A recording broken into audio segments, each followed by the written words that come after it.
Alors, on se lance. Bonjour à tous et bienvenue à ce premier webinaire en agro-environnement, biodiversité du MAPAC pour l'année 2025. Je m'appelle Andréane Godette, agronome et conseillère en grande culture biologique et biodiversité du MAPAC à la Direction régionale de la Montérégie. Alors, j'aurai le plaisir d'être votre animatrice pour ce webinaire et je serai accompagnée par ma collègue et co-animatrice, Myriam Wardani, agronome et conseillère en agro-environnement au MAPAC en Montérégie également. Les webinaires agro-environnement sont organisés par le MAPAC et leur tenue est rendue possible grâce à la collaboration de notre partenaire Expansion PME. Voici un aperçu du déroulement de l'avant-midi. Donc, notre première conférence sera présentée par Mme Geneviève Labrie et s'intitule Comment diversifier sa ferme pour une lutte intégrée optimale contre les insectes ravageurs. Et ensuite, nous aurons une deuxième conférence autour de 10h40 qui sera présentée par M. Benoît Poirodeau et qui s'intitulera Tout savoir sur l'entretien des haies brise-vent. Nous allons maintenant passer à notre première conférencière de la journée. Nous sommes donc très heureux d'accueillir Mme Geneviève Labrie, biologiste entomologiste. Donc, j'invite Mme Labrie à ouvrir caméra et micro. Merci beaucoup. Alors, une petite biographie de Mme Labrie. Mme Labrie cumule plus de 25 années de recherche en entomologie en milieu agricole au Québec au sein de différentes organisations, soit le Sérum, le CRAM, entre autres. Elle a développé différentes méthodes de lutte intégrée en grande culture et culture maraîchère, en serre et en champ contre de nombreux ravageurs. Plusieurs projets lui ont également permis d'évaluer les impacts des aménagements à la ferme sur la biodiversité des insectes bénéfiques et leurs impacts sur la lutte biologique contre les ravageurs des cultures. Elle est maintenant chercheuse associée à l'UQAM ainsi qu'à l'Université Laval et travaille sur des méthodes de lutte alternatives aux pesticides et sur la biodiversité en milieu agricole. Donc, Madame Labrie, je vous laisse la parole pour les prochaines 45 minutes. Merci beaucoup de l'invitation à présenter ce webinaire. C'est quand même un défi de vous présenter comment diversifier sa ferme en moins en 45 minutes. Ce que je veux faire, c'est vraiment vous donner un aperçu de comment la lutte biologique par conservation, qu'on appelle, donc, peut être mise en place sur les fermes avec différents exemples, soit des revues de littérature internationale, soit des exemples québécois, donc des données qu'on a pu prendre ici. Donc, je vais vous parler vraiment brièvement des insectes bénéfiques, qui sont-ils et pourquoi le paysage a autant d'impact sur eux. Puis, je vais vous parler de différentes façons de diversifier la ferme, soit à l'intérieur du champ, les bordures de champ, la diversité à plus large échelle aussi. On peut le voir à vraiment à plus grande échelle et ça peut nous donner des bonnes idées de qu'est-ce qu'on peut faire sur la ferme. Puis, peut-être un petit résumé de par où commencer, donc par rapport à comment diversifier sa ferme. Donc, quand on parle de lutte biologique par conservation, c'est-à-dire qu'on veut aménager notre environnement pour essayer de permettre d'avoir une biodiversité fonctionnelle qui va nous permettre d'avoir un impact positif sur la production agricole, que ce soit pour la pollinisation, pour les cultures qui en ont besoin, que ce soit pour les prédateurs de ravageurs, pour les guêpes parasitoïdes. On veut pas nécessairement avoir une seule espèce en particulier, on veut avoir des groupes fonctionnels, donc des groupes de prédateurs qui jouent différents rôles à différents niveaux, des groupes de parasitoïdes qui vont jouer différents rôles aussi, puis les pollinisateurs aussi indigènes qui vont venir supplémenter la pollinisation de beaucoup de cultures. Et donc, il faut voir les aménagements qu'on fait pour nous aider finalement à garder ces organismes bénéfiques-là à l'intérieur et autour de nos champs. Brièvement, vous parlez des différents groupes d'insectes. Les pollinisateurs, c'est de ça qu'on parle là, de façon générale quand on parle des aménagements. On sait que les aménagements pour la biodiversité ont des impacts sur les pollinisateurs. On sait que les pollinisateurs indigènes vont procurer 50% du service de pollinisation pour les cultures qui en ont besoin. Mais ils ont besoin de sites de nidification, des sols nus, des tiges sèches, des souches pourries, des chicots morts. Ils vont hiberner dans le sol, sous les feuilles, dans les talus orientés au nord pour certaines espèces. On sait aussi que même si les abeilles peuvent se déplacer jusqu'à 6 km de leur ruche, les abeilles indigènes vont parcourir entre 75 à 450 mètres selon les espèces et donc ont besoin d'avoir des sites plus proches des cultures, d'avoir des fleurs aussi.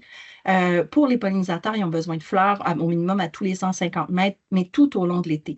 Il y a différents documents qui existent et il y en a vraiment de plus en plus qui montrent toutes les espèces qu'on peut mettre en bordure de nos champs pour pouvoir bénéficier de ces pollinisateurs-là.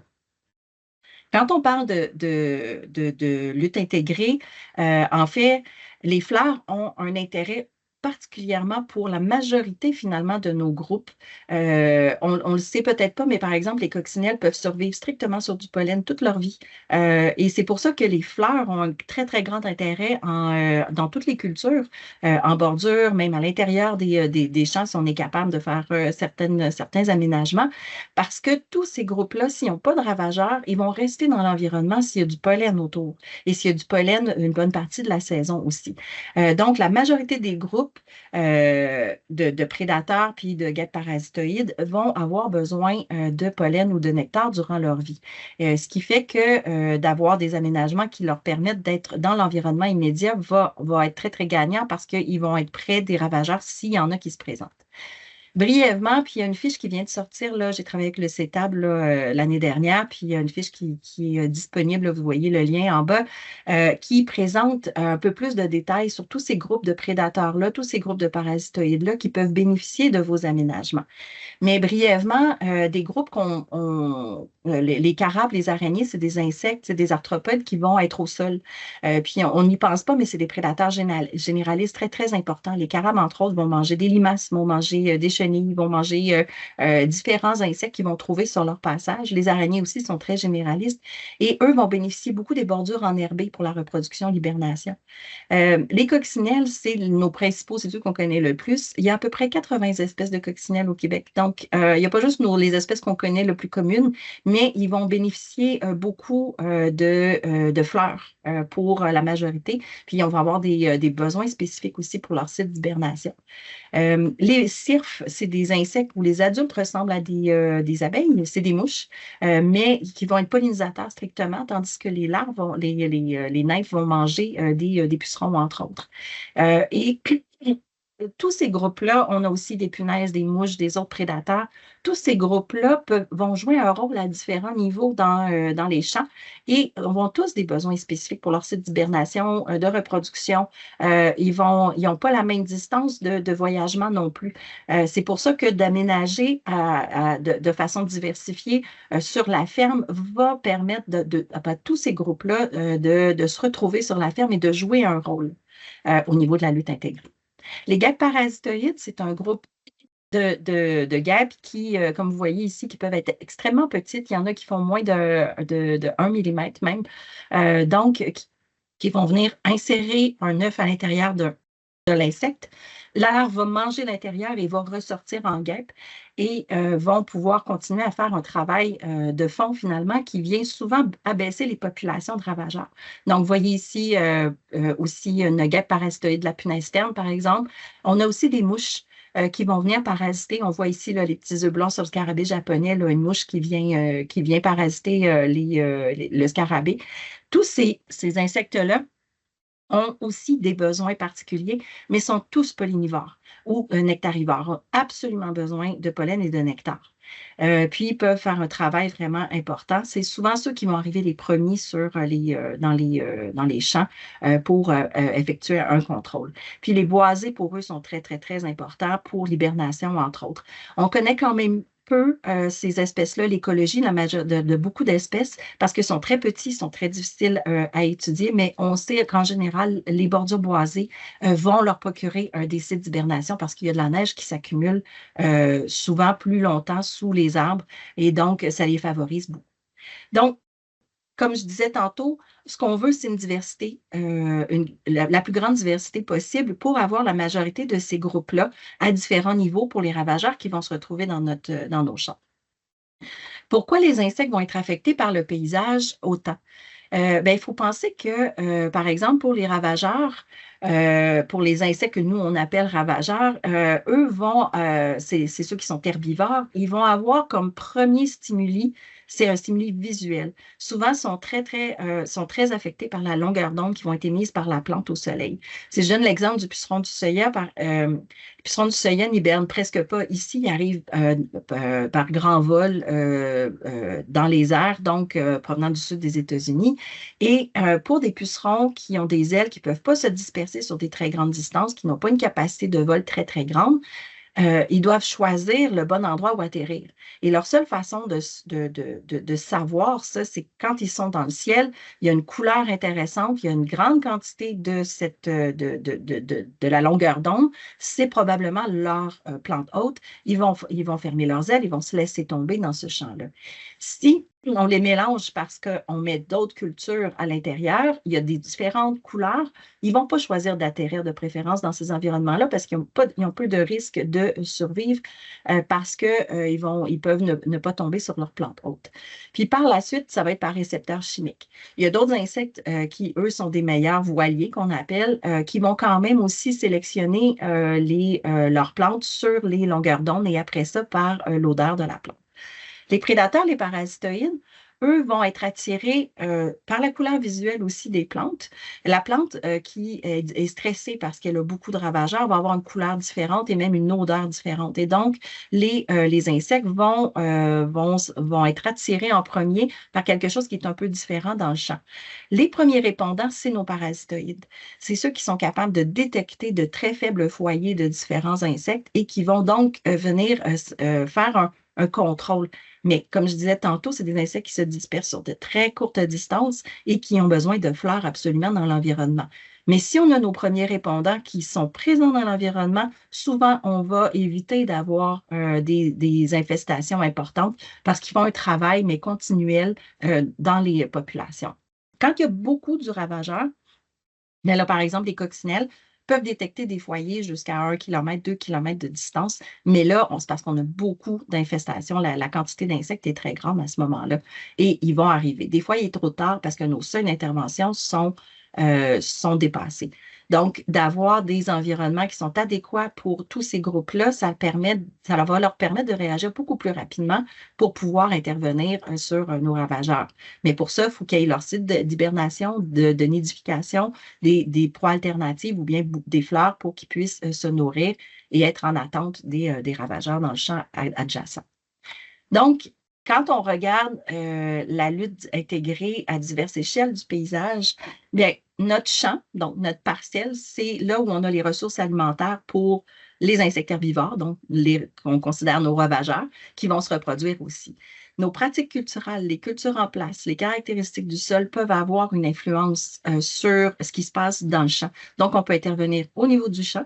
On peut intervenir au niveau des bordures parce que nos bords de champ, c'est les sites pour nos auxiliaires, donc nos espèces bénéfiques pour la reproduction, l'hibernation, des ressources alimentaires alternatives, des refuges aussi lorsqu'il y a des perturbations pendant qu'on est en train de faire des actions agricoles. Donc, on peut aménager nos bordures. Le type de bordure, la diversité et surtout la connectivité va avoir une grande influence sur notre diversité d'ennemis naturels qu'on va retrouver dans nos bordures. Si on a des boisés qui sont à trop grande distance ou des petits îlots de fleurs qui sont à des trop grandes distances, on ne réussira pas à avoir une très grande quantité de nos auxiliaires parce qu'ils ne sont pas capables de se déplacer. Quand on fait 2 mm, on ne va pas se déplacer dans un champ en ligne droite. On va essayer de se protéger du vent, puis de se protéger des oiseaux, se protéger des différents prédateurs qui pourraient nous attaquer. Donc, en longeant les bordures, souvent les arbres, une connectivité au niveau des haies, c'est très important pour eux. Puis, la diversité d'habitats dans le temps et l'espace au niveau d'une plus grande, du paysage en entier, va avoir aussi une très, très grande importance pour beaucoup de ravageurs, pour beaucoup de prédateurs et d'ennemis naturels. Je vais en parler un petit peu plus en détail là, vers la fin de la présentation. Donc, chaque niveau de complexité, il faut penser, il faut qu'on commence en quelque part, mais il faut penser que chaque niveau de complexité du paysage, à l'intérieur du champ, dans notre bordure, et puis à plus vaste échelle sur la ferme, va apporter des bénéfices pour la lutte intégrée. Puis, on peut arriver à contrôler certains des ravageurs en aménageant à différents niveaux. Donc, si je commence avec la diversité à l'intérieur du champ, on a différentes façons de diversifier notre intérieur de champ pour avoir un certain contrôle sur nos ravageurs. La rotation des cultures, pour tous les insectes qui vont hiberner directement dans le champ et qui vont émerger, si on fait une bonne rotation de trois cultures, souvent même un peu plus pour certains ravageurs, on peut permettre de baisser nos populations. Donc, déjà là, c'est une façon de voir pour certains des ravageurs, les vers de fer, tous ceux qui vont hiberner dans nos sols, on peut avoir un certain contrôle.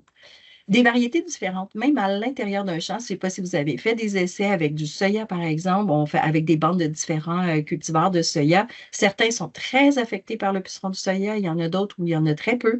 Et donc, les variétés, même si on les mélange, on pourrait les mélanger à l'intérieur d'un champ, on diminuerait beaucoup nos ravageurs parce qu'ils ne retrouvent pas, chaque variété peut avoir des caractéristiques différentes. Et donc, on abaisse le niveau de population, de reproduction des ravageurs. Des cultures trappes, c'est des stratégies où on peut mettre une culture en bordure du champ. On peut le faire pour la punaise terne, par exemple, avec différentes crucifères qui sont très attractives pour la punaise terne et on peut traiter juste la bordure. On a fait des projets sur l'altise dans le canola il y a une dizaine d'années où on faisait émerger du canola en bordure du champ 7 à 10 jours avant l'intérieur du champ et on ne pouvait que traiter. Donc, ça aussi, c'est une façon de diversifier. On peut diversifier avec d'autres cultures plus intéressantes ou avec la même culture, mais semées à différents moments. Il y a l'utilisation de cultures répulsives aussi. Il y a des plantes comme le thym, le romarin qui ont des composés qui font que ça repousse beaucoup d'insectes ravageurs. J'ai vu des cas dans les vignobles, par exemple en Espagne, ils mettent leurs entrerans en thym, en romarin et ils ont très peu de problématiques de ravageurs dans des vignobles biologiques. Donc, c'est des stratégies aussi qui peuvent être réfléchies pour certains ravageurs en particulier.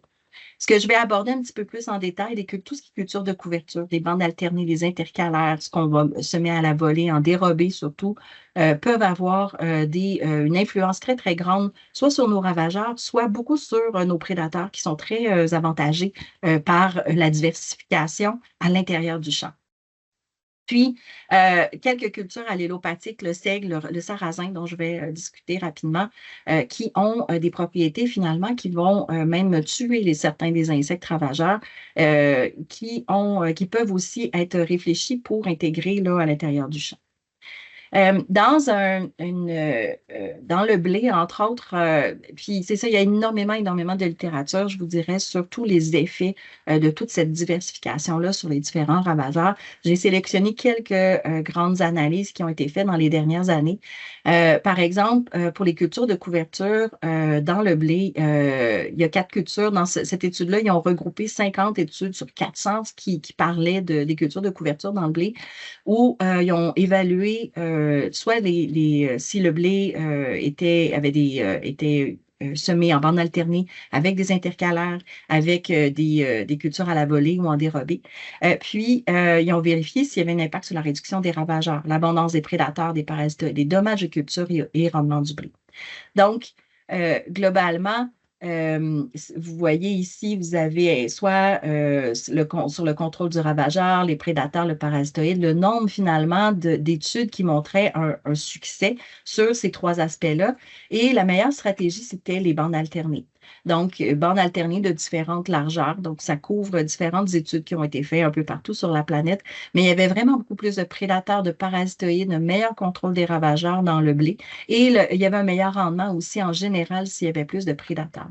Donc, le fait d'avoir des bandes de culture qui sont intercalées dans le champ peut permettre d'avoir une meilleure, les ennemis, surtout ça bénéficie beaucoup, beaucoup aux ennemis naturels.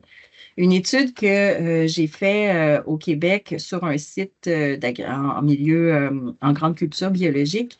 Donc, de 2007 à 2011, on avait beaucoup de pucerons du soya. Les producteurs voulaient voir si l'aménagement de bornes alternées, soit de 18 mètres ou de 36 mètres, avait un effet positif sur les ennemis naturels, s'il y avait un impact sur les ravageurs et s'il y avait un impact sur le rendement. Puis peut-être globalement, il y avait 2 fois moins de pucerons du soya dans les bandes de 18 mètres. Donc, vous voyez, là, on a le 180 mètres en contrôle, le 18 mètres. Donc, il y avait un impact très, très direct sur le puceron du soya de réduire la largeur puis c'était des bandes de 1 km de long. C'était vraiment juste la largeur. Le fait que les ennemis naturels, entre autres, pouvaient bouger d'une parcelle à l'autre. Et aussi le fait que pour le puceron du soya, atterrir dans des bandes de 18 mètres au début de la saison, c'est très risqué. Donc, on avait ce double effet-là. La cécidomie orangée du blé aussi, un des ravageurs dans le blé. On avait 6 fois moins d'épis infestés par la cécidomie orangée du blé dans les bandes de 18 mètres et 36 mètres. Là encore, c'est une espèce qui hiberne dans le sol, mais donc de réduire la largeur des bandes aussi avait un effet. On n'avait pas d'effet sur la pyrale du maïs, mais par contre, on n'a pas regardé le parasitisme par les trichogrammes au niveau des œufs de pyrale, qui, dans la littérature au niveau des bandes alternées, a un grand effet. Et globalement, il y avait une arrivée plus tôt des ennemis naturels. Une année sur deux, on avait plus de parasitisme dans les bandes et on avait un meilleur rendement aussi une année sur deux dans les bandes. Et même si c'est quelque chose qui n'est pas une pratique qui est largement utilisée, parce que ça demande quand même la machinerie pour ça, c'est quelque chose qui peut être réfléchi aussi de dire, ben, dans un champ, si on ne fait pas juste un grand champ d'une culture, on peut réduire aussi, on peut permettre ce passage-là des ennemis naturels. Un projet aux États-Unis où ils vont faire des bandes, eux, de prairies et de grandes cultures. Donc, la prairie reste toujours au même endroit, mais ils vont intercaler, ils vont faire des rotations de culture avec du maïs, du soya. Ils vont utiliser des endroits aussi, des bords des bordures où c'est un peu plus difficile à cultiver et tout ça. Et globalement, dans ces projets-là, puis ça prend de l'ampleur aux États-Unis, ce qu'ils voient, c'est un effet, mais majeur sur tout, que ce soit sur les espèces d'insectes, sur les pollinisateurs, on a plus d'oiseaux. On a beaucoup d'effets sur les sédiments dans l'eau, sur la rétention du sol, la rétention du phosphore. Et oui, il y a une certaine réduction du rendement, mais qui est équivalent à l'utilisation des prairies parce que les prairies restent permanentes. Donc, c'est des stratégies qui peuvent être adoptées pour diversifier à l'intérieur du champ, donc d'utiliser des endroits qui ne sont pas qui sont souvent qui donnent moins de rendement parce que différentes caractéristiques qui pourraient être pensées à amener des prairies permanentes. Dans toutes les études sur les effets du paysage sur les insectes bénéfiques, les prairies permanentes ou bien des environnements qui ne sont pas du tout touchés par aucune activité agricole ou presque, sont toujours très, très, très, très bénéfiques. C'est ce qu'il y a de meilleur, en fait, dans les aménagements. Mais c'est sûr que là, on veut cultiver, mais de peut-être réfléchir à certains endroits dans le champ qui pourraient être aménagés de cette façon-là, ça peut être une bonne stratégie.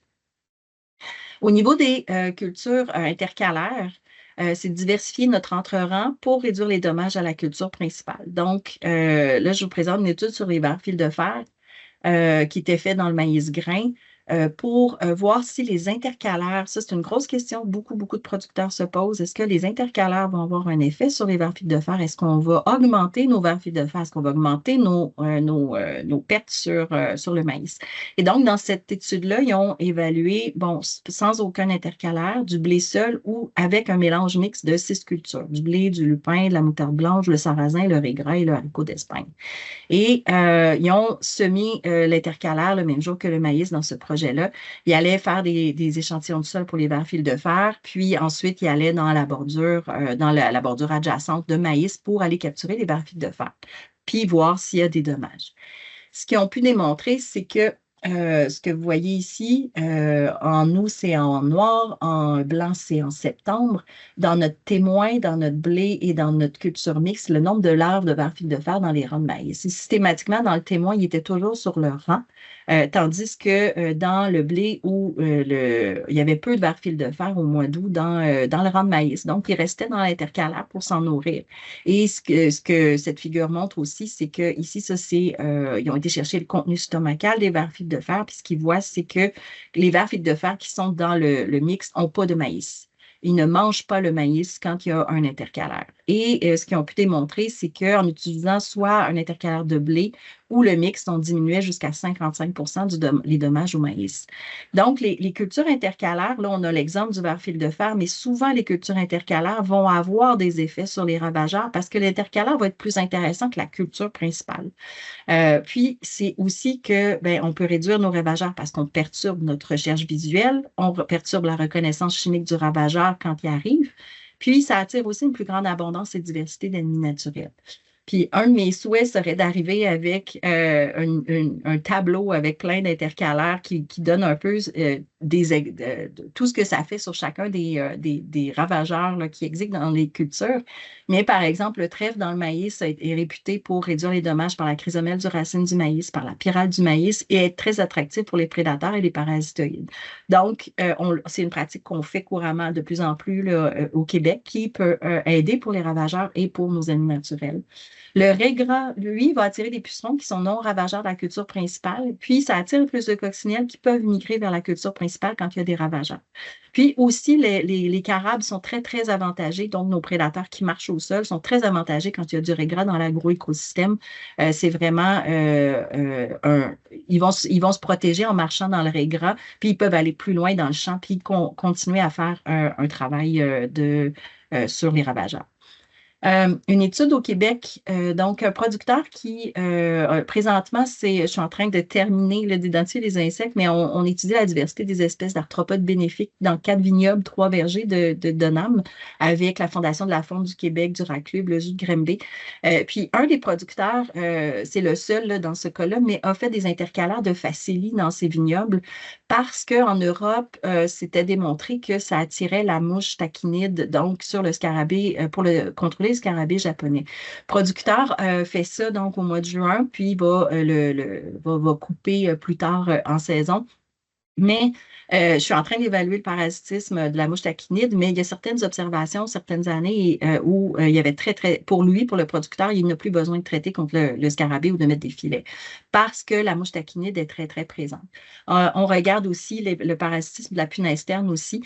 Donc, ça va donner un gradient avec ou sans intercalaire. Différents vignobles, ils sont tous dans le même environnement. Mais ce que je vois, en tout cas déjà au niveau des observations, c'est que la diversité des ennemis naturels est très, très, très grande avec l'intercalaire de facélie versus les autres vignobles là, qui sont à côté. Donc, une initiative d'un producteur au Québec qui semble être vraiment, vraiment intéressante. D'autres projets qui viennent de débuter, donc des bandes fleuries à l'intérieur des champs, un producteur de fraises qui a décidé de mettre des bandes de fleurs aux 30 mètres, donc à l'intérieur de ces fraisières. Puis on est en train de travailler, on va regarder l'effet sur les rendements, sur les dommages, entre autres pour la punaise terne. Mais ce qu'on voit déjà dans la première année, ici vous avez les ravageurs sont beaucoup plus importants dans les fraisières témoins en début et en fin de saison. Il n'y a pas de différence là, au niveau là, dans les champs où il y a des fleurs. Par contre, les prédateurs tout le long de la saison sont plus importants dans les fraisières là, où est-ce qu'il y a des fleurs. Donc, ce qu'on voit aussi, c'est que le parasitisme de la punaise terne seulement où est-ce qu'il y a des bandes fleuries. Ça va être quelque chose qui est en cours, donc c'est des résultats préliminaires, mais qui démontrent quand même qu'il peut avoir un impact assez majeur, assez rapidement, parce que les bandes de fleurs ont été installées en 2022-2023, puis on a fait ça l'été passé. Donc, on peut avoir un bénéfice d'intercaler aussi des fleurs, comme je disais, là, on est en milieu plus de fruits, mais pour certains des cultures où on a l'opportunité de le faire. Un autre projet aussi dans les champs de laitue qui est en cours avec ma collègue Agnès Gagnon de Agriculture Canada, où on est en train de tester différents types de fleurs sur la diversité dans les champs de laitue et aussi au niveau là, du biocontrôle des pucerons. Ce qu'on voit à Malek Kalboussi qui fait sa maîtrise à l'Université de Montréal, ce qu'on voit clairement, c'est que la diversité des ennemis naturels dans les parcelles où il y a des fleurs d'alisson, des fleurs annuelles, sarrasin, fleurs pérennes, en général, que ce soit l'abondance ou bien la diversité est beaucoup plus grande quand il y a des fleurs. Et donc, c'est des projets en cours et il y a aussi une évaluation du contrôle des pucerons, du contrôle biologique et de l'impact aussi sur les traitements contre les pucerons dans la laitue.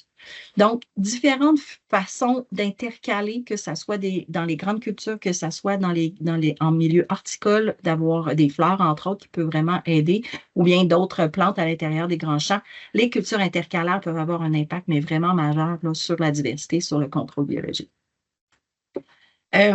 Rapidement, culture en dérobé est intégrée aux États-Unis. Ils utilisent beaucoup la culture en dérobé avant un maïs, soya ou blé.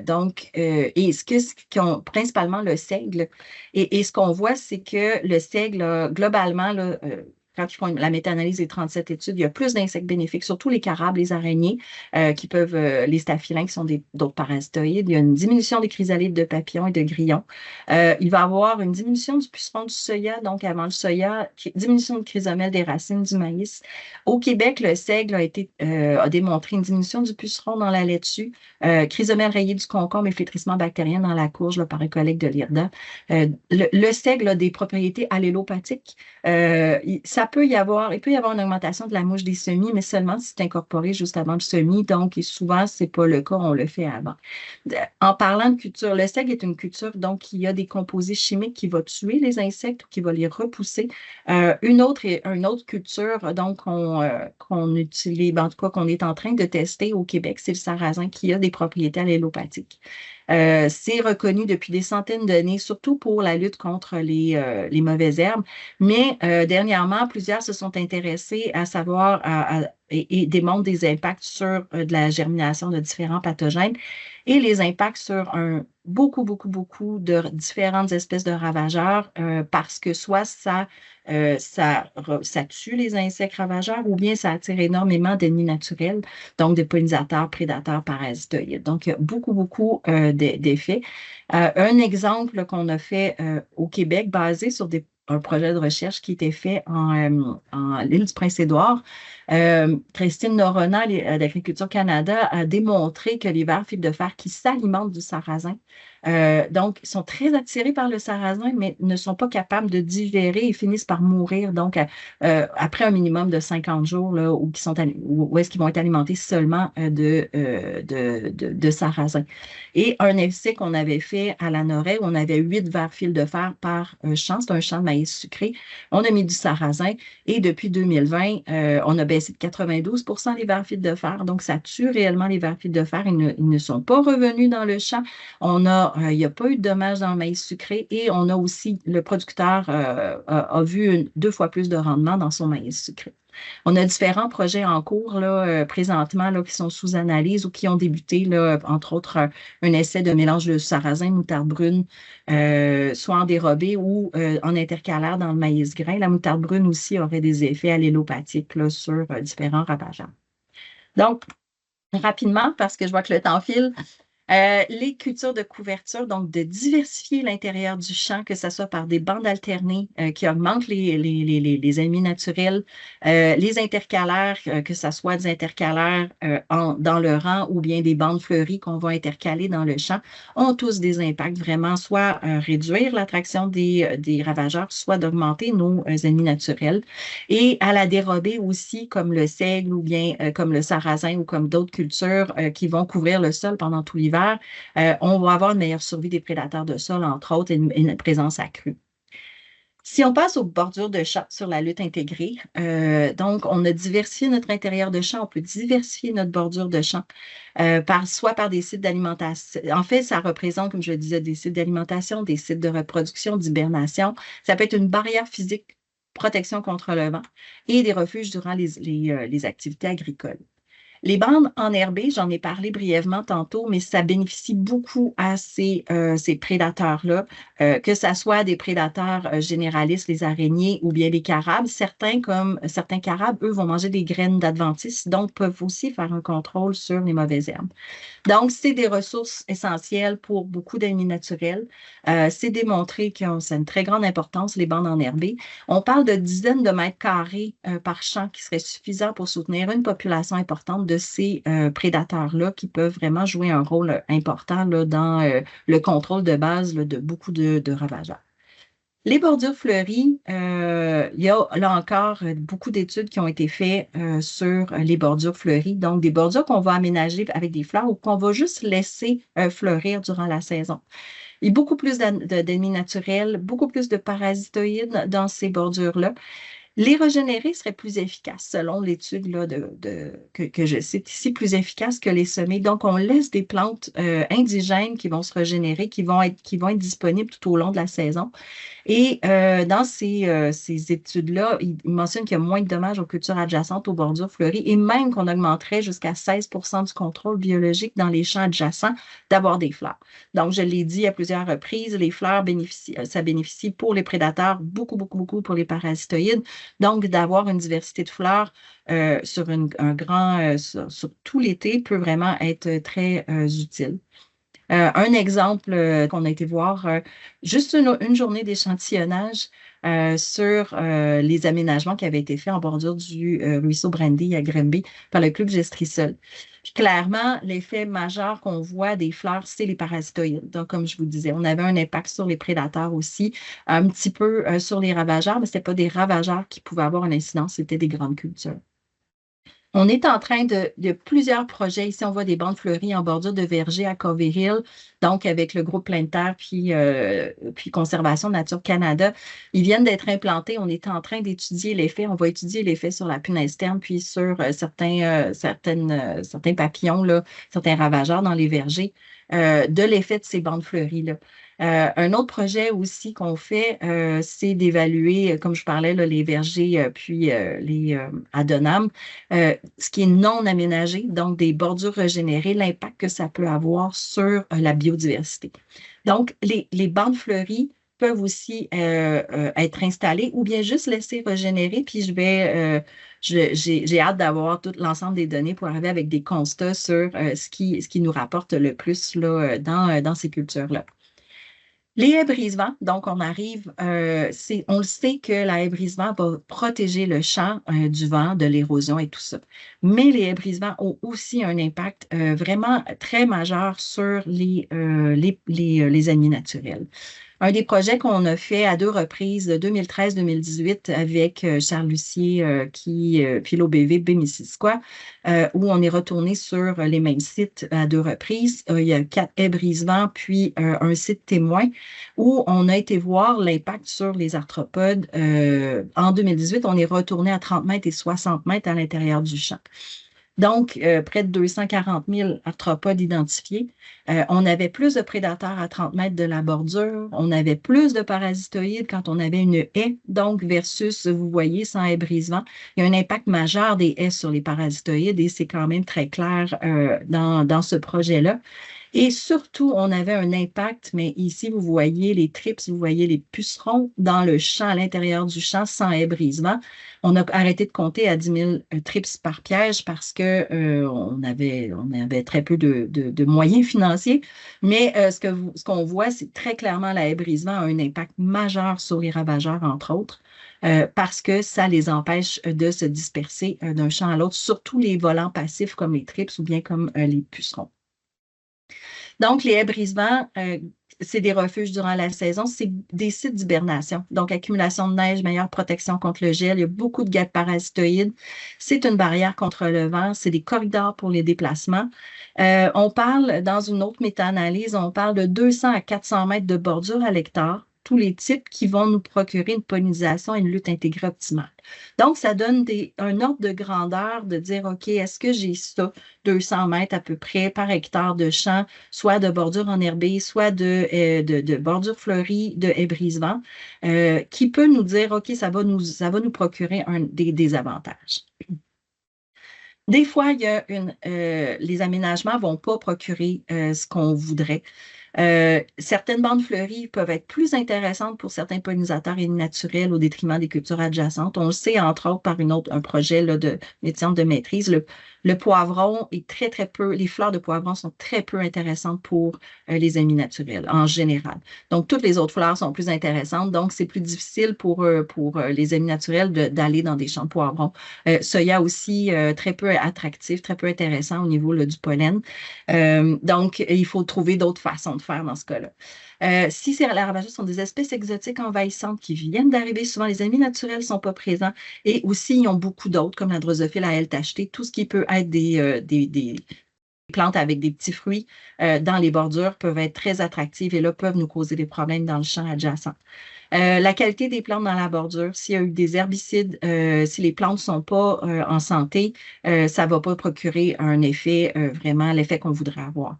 Et aussi, un des effets très importants que je vais aborder en dernier, la diversité les espèces, les annuelles versus vivaces, mais aussi le paysage agricole. Si vous avez tout fait sur votre ferme, où vous avez aménagé vos bordures, vous avez aménagé votre intérieur de champ aussi, vous avez les cultures de couverture, les cultures intercalaires, vous avez les dérobés, puis vous avez mis des haies brisements, mais que vous avez 3 kilomètres autour de vous de maïs, soya, ben, le paysage autour va avoir une très grande incidence parce que vos amis naturels, même si c'est très diversifié, ne sont pas capables de se rendre en général. Puis donc, un peu l'effet du paysage sur les amis naturels, la lutte intégrée, de plus en plus, ça fait 25 ans à peu près qu'on étudie à plus large échelle avec vraiment des analyses plus poussées où on regarde l'effet de la composition de champs, la configuration, la taille, la forme des champs, la fragmentation, la connectivité, pour évaluer si le paysage autour peut avoir un effet sur notre contrôle biologique dans un champ focal, par exemple ici. Puis, on sait que, par exemple, quand on fragmente l'habitat, les parcelles de forêt isolées où il n'y a plus de connectivité, on va perdre 68 de notre richesse de parasitoïdes, mais juste 21 des ravageurs. Donc, l'impact de fragmenter l'habitat va être beaucoup plus grand plus rapide, en fait, sur nos ennemis naturels, sur tous les parasitoïdes qui ne peuvent pas se déplacer beaucoup versus les ravageurs. On a fait un projet de l'impact du paysage dans les serres maraîchères là, en 2020-2021 où on a regardé 15 serres conventionnelles biologiques avec quelques cultures ou bien des maraîchers diversifiés où on a été évaluer le paysage, l'effet du paysage à l'intérieur, à l'extérieur, local ou jusqu'à 200 mètres autour des serres. On a vu qu'il y avait une diversité mais très, très, très grande d'espèces d'amis naturels qui rentrent dans les serres, donc même des pollinisateurs indigènes. Mais ce qui était très, très, très, très marquant, c'était que c'était plus diversifié s'il y avait des fleurs à l'intérieur et à l'extérieur des serres et aussi plusieurs cultures. Donc, plusieurs producteurs qui ont débuté, ils ont décidé de mettre des fleurs. Donc, ça, c'était à l'été 2024, là, des observations pour pouvoir évaluer, pour pouvoir attirer plus d'amis naturels à l'intérieur. D'autres ont fait des pré-fleuries, à l'extérieur des serres pour pouvoir avoir plus d'amis naturels, pour pouvoir qu'ils puissent se disperser. Donc, une autre façon de penser à diversifier, puis de diversifier son paysage à l'échelle plus locale. Une dernière étude par rapport, puis peut-être la plus grande étude là, qui montre un impact vraiment très, très clair là, du paysage agricole qui a été fait par une étudiante au doctorat où elle a utilisé les données du RAPS des grandes cultures de 2006 à 2012. Puis ce qu'elle a montré, elle, c'est que quand on a sur 1,5 km autour d'un champ, quand on a 35 du soya sur un diamètre de 1,5 km, on atteint notre seuil économique d'intervention de 10 000 pucerons jour par et donc, on est obligé de traiter. Donc, juste le fait d'avoir beaucoup, beaucoup, beaucoup de soya dans son environnement, ça fait qu'on ne contrôle plus le puceron. Et aussi que plus la diversité du paysage, donc ici, c'était la richesse des cultures, 4 à 6 cultures dans un rayon de 1,5 km, mais on contrôlait mieux le puceron parce qu'il y avait plus d'ennemis naturels. Puis les boisés qui ressortaient. Donc, globalement, par où commencer? Définir l'objectif de lutte intégrée. On pense pas nécessairement, on pense à nos aménagements pour avoir une biodiversité globale, mais si on a un objectif, on veut essayer de réduire un ravageur en particulier ou quelques ravageurs, on a les moyens de le faire. Il faut juste bien définir. Après ça, au minimum, laisser des bordures enherbées non entretenues une bonne partie de l'été ou au minimum, dizaines de mètres carrés en bordure d'un champ, c'est suffisant pour abriter nos carabes, nos araignées. Laisser des îlots de fleurs tout au long de l'été. Donc, 1 mètre carré de fleurs à peu près à chaque 100-150 mètres, c'est suffisant pour une bonne quantité d'espèces bénéfiques. Planter des arbres sur les bords de champs sous le vent, les plus susceptibles aux infestations des ravageurs. Donc, on parle de 200-400 mètres par hectare qui va être optimal pour la lutte intégrée. Les cultures de couverture, c'est selon le ravageur ciblé. Il y a vraiment différentes stratégies qu'on peut faire. Il y a une littérature, mais incroyable là, à tous les niveaux pour la majorité des ravageurs. Donc, c'est juste de le préparer. Puis, penser ses rotations pour diversifier ses cultures dans le paysage. Donc, de parler à ses voisins, dire hey, est-ce que tu vas mettre où tu mets ton soya cette année, ou vous le savez parce que vous faites toujours les mêmes rotations, mais aussi d'intégrer des cultures d'hiver. Donc, on commence à avoir le blé d'automne. On a du canola d'automne qui s'en vient aussi là, pour les grandes cultures, qui peut permettre de vraiment aider. Le seigle aide énormément à différents niveaux. Fait que, en conclusion, je pense que diversifier sa ferme à toutes les échelles spatiales, temporelles va être bénéfique. De bien cibler le ou les ravageurs que vous voulez gérer. Puis faites des essais. Il y a des programmes de financement qui permettent de faire des essais. Si vous avez des idées, vous voulez aménager, c'est d'y aller pas à pas. Donc, merci à beaucoup à tous les producteurs, le MAPAC, les organismes avec qui je travaille ou j'ai travaillé. Puis, avez-vous des questions? Merci beaucoup, Madame Labrie, pour cette conférence. Ce fut très convaincant d'intégrer des bonnes pratiques agro-environnementales. On a parlé de culture intercalaire, culture de couverture, rotation de culture, diversifier, intégration de culture aux propriétés allélopathiques, d'aménagement pour favoriser la biodiversité. Je pense qu'on a parlé de beaucoup de choses super intéressantes. Puis effectivement, ça a sollicité des questions de la part de notre public. Donc, je vais laisser la parole à ma collègue Myriam qui a fait un tri et qui va vous les poser à voix haute. Donc, la première question concerne les vers fils de fer et les intercalaires dans le maïs. On pensait que les dommages, les plus grands dommages du ver fil de fer se font suite au semis, alors que les intercalaires n'est pas encore implanté. Est-ce que vous pouvez développer là-dessus? Oui, ben en fait, il y a une stratégie aussi. Les cultures, ben j'ai pas montré parce que là, j'avais vraiment pas le temps, mais il y a d'autres études qui montrent que les cultures en dérobé, donc qu'on va semer l'automne, puis qui vont laisser des résidus au sol, vont aussi aider beaucoup pour le début de saison. Donc, par rapport au ver fil de fer. Et d'avoir ces cultures-là avant le semis, ben, ça peut aider beaucoup, ça peut aider grandement, effectivement, à réduire en début de saison. Le fait d'avoir des intercalaires pendant la saison, donc un petit peu plus tard, là, effectivement, là, parce qu'on les sème plus tard ici dans le maïs, mais ça peut permettre de réduire les dommages qui peuvent continuer, même si le maïs n'est pas très, commence à être moins perturbé, ça joue quand même sur le fait qu'ils peuvent s'alimenter des racines, des radicelles de maïs aussi. Donc, ils peuvent mettre une pression encore quand même assez grande un peu plus tard en saison. Mais la stratégie de culture en dérobé aussi est intéressante pour lutter contre les vers fils de fer. Parfait. La prochaine question, ça concerne le seigle. Que recommandez-vous comme destruction du seigle pour limiter la mouche des semis dans le soya et le maïs? Mais en fait, la mouche des semis, c'est ce qui a été montré par plusieurs projets là, au sérum, c'est l'incorporation des résidus jusqu'à une semaine avant le semis. C'est là qu'est le problème. Si c'est fait 2 semaines avant, puis même dans certains cas, jusqu'à quelques jours avant le semis, il y aura pas, ben, il y a deux aspects. Il y a l'aspect quand est-ce le moment d'émergence de la mouche des semis et le moment d'intégration des résidus. La mouche des semis, selon les modèles, puis ce qu'on voit, va émerger vers selon les régions, mais en Montérégie, autour du 15 à 20 mai. Et donc, si on fait notre intégration jusqu'à 7 jours à 10 jours avant, cette émergence-là, puis qu'on sème dans cette période-là notre soya, on va être correct. Si on fait notre intégration puis qu'on est au pic d'émergence de notre mouche, c'est là qu'est la problématique principale pour la mouche des semis. Donc, c'est vraiment quelque chose, c'est le timing, en fait, qui va faire la différence par rapport à l'intégration, l'incorporation du seigle. Merci. Troisième question. Si une partie en prairie est efficace parce qu'elle n'est pas travaillée, est-ce qu'on peut considérer aussi que le semis direct va avoir le même effet?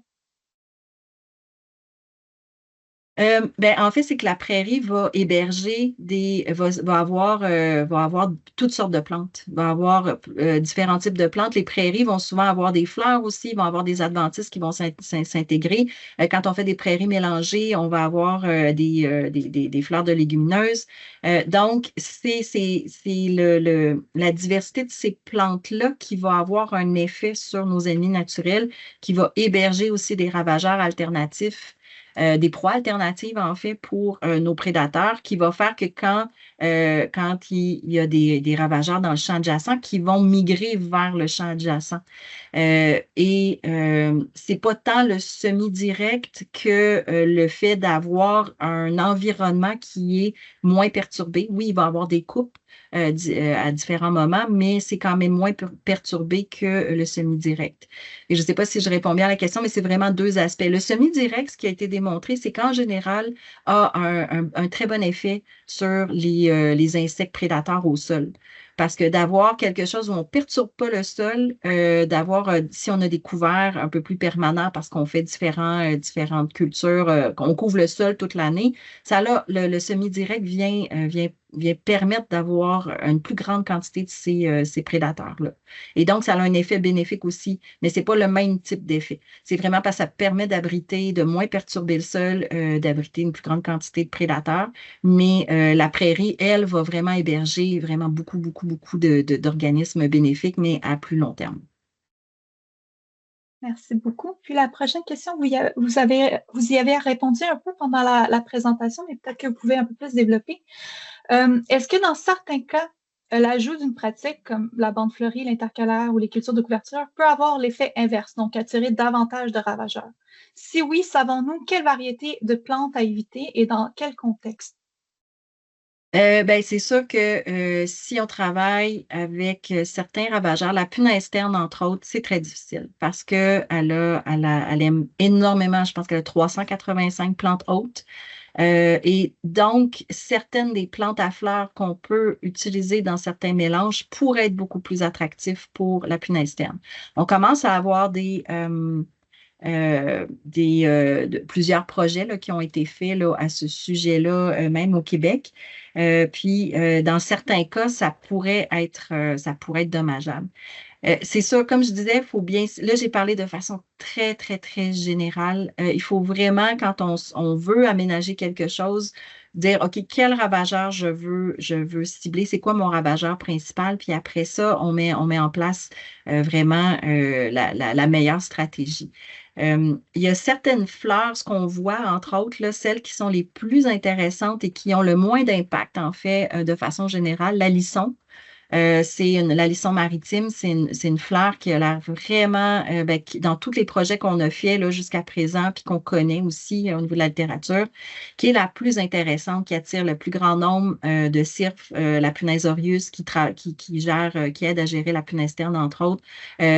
Différents prédateurs aussi. Son type de fleur est vraiment plus intéressant plus facile d'accès, en fait, parce que le type de corolle, le type de pollen aussi va avoir une grosse incidence sur les ennemis naturels. Une autre des cultures qui est très intéressante aussi, c'est le sarrasin en bordure fleurie aussi, qui, elle, fleurit tout le long de l'été presque et qui attire la plus grande quantité probablement d'ennemis naturels là, de tous les types, qui est vraiment très, très intéressante à avoir. On sait le sarrasin, c'est pas tout le monde qui veut l'avoir parce que ça se ressème facilement, ça devient une mauvaise herbe, tout ça. C'est une plante adventice là, dans les champs, mais le bénéfice ajouté de ce type de plante-là peut être vraiment très, très grand. Super. Puis sinon, on a une question aussi par rapport au seigle d'automne. Quel est le meilleur moment pour le semer et est-ce qu'il y a des variétés que vous recommandez?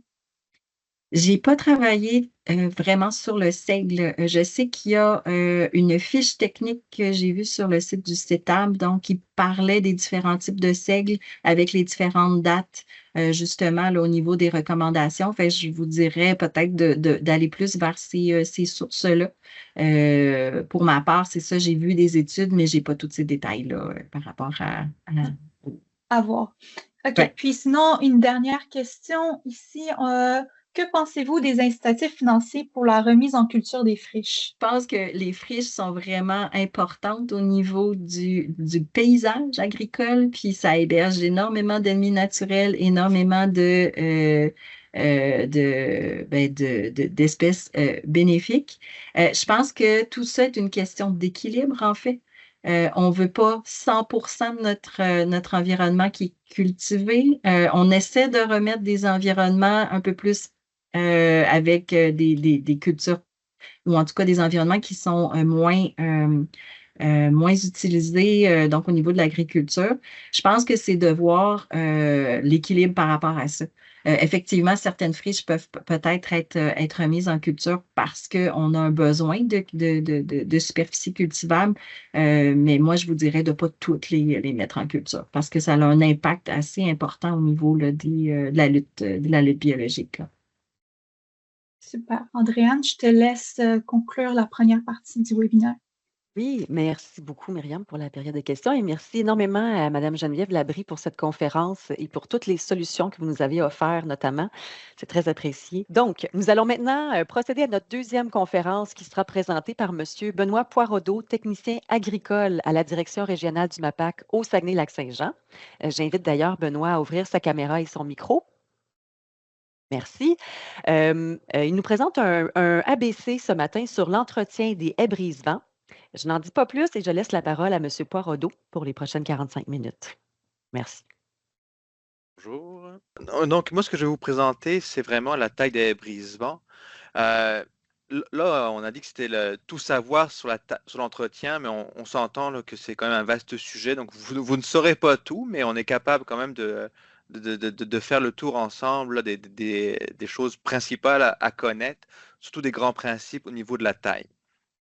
Puis là encore, la taille, c'est pas une science, c'est pas une science définitive dans le sens que il y a plusieurs façons de faire. On peut interpréter aussi.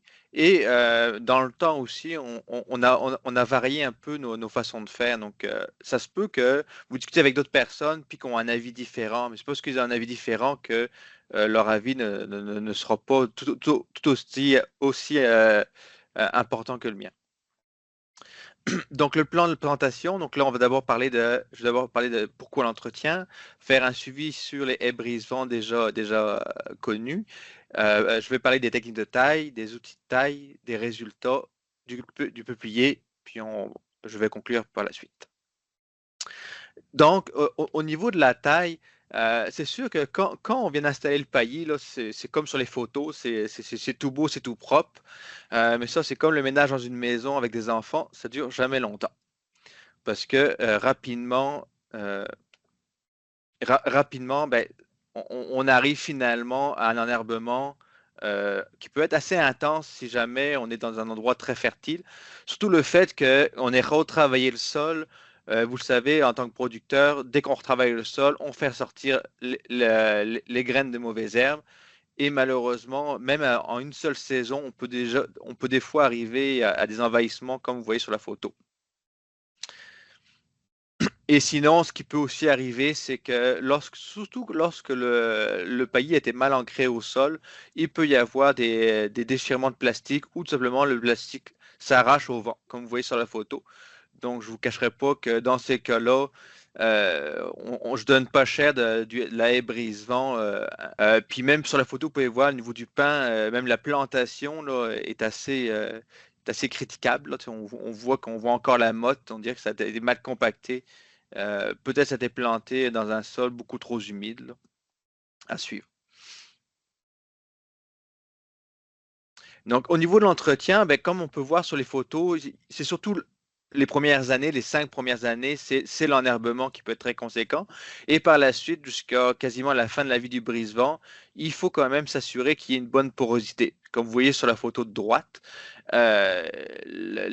les arbres prennent beaucoup d'espace dans le champ, ce qui fait que ça réduit beaucoup les possibilités de rendre culture supplémentaire. Ou du moins, l'effet de bordure créé par le brise-vent s'éloigne encore davantage puisque vous avez de nombreuses branches qui vont dans le champ. Au niveau donc là, c'est les problèmes qu'on a déjà vus. Sinon, comme la photo du mieux, vous voyez deux branches différentes, deux tiges qui sortent de terre. Donc, c'est sûr que l'arbre, dans ces cas-là, va pousser beaucoup moins haut puisqu'il va devoir distribuer la sève à deux endroits différents.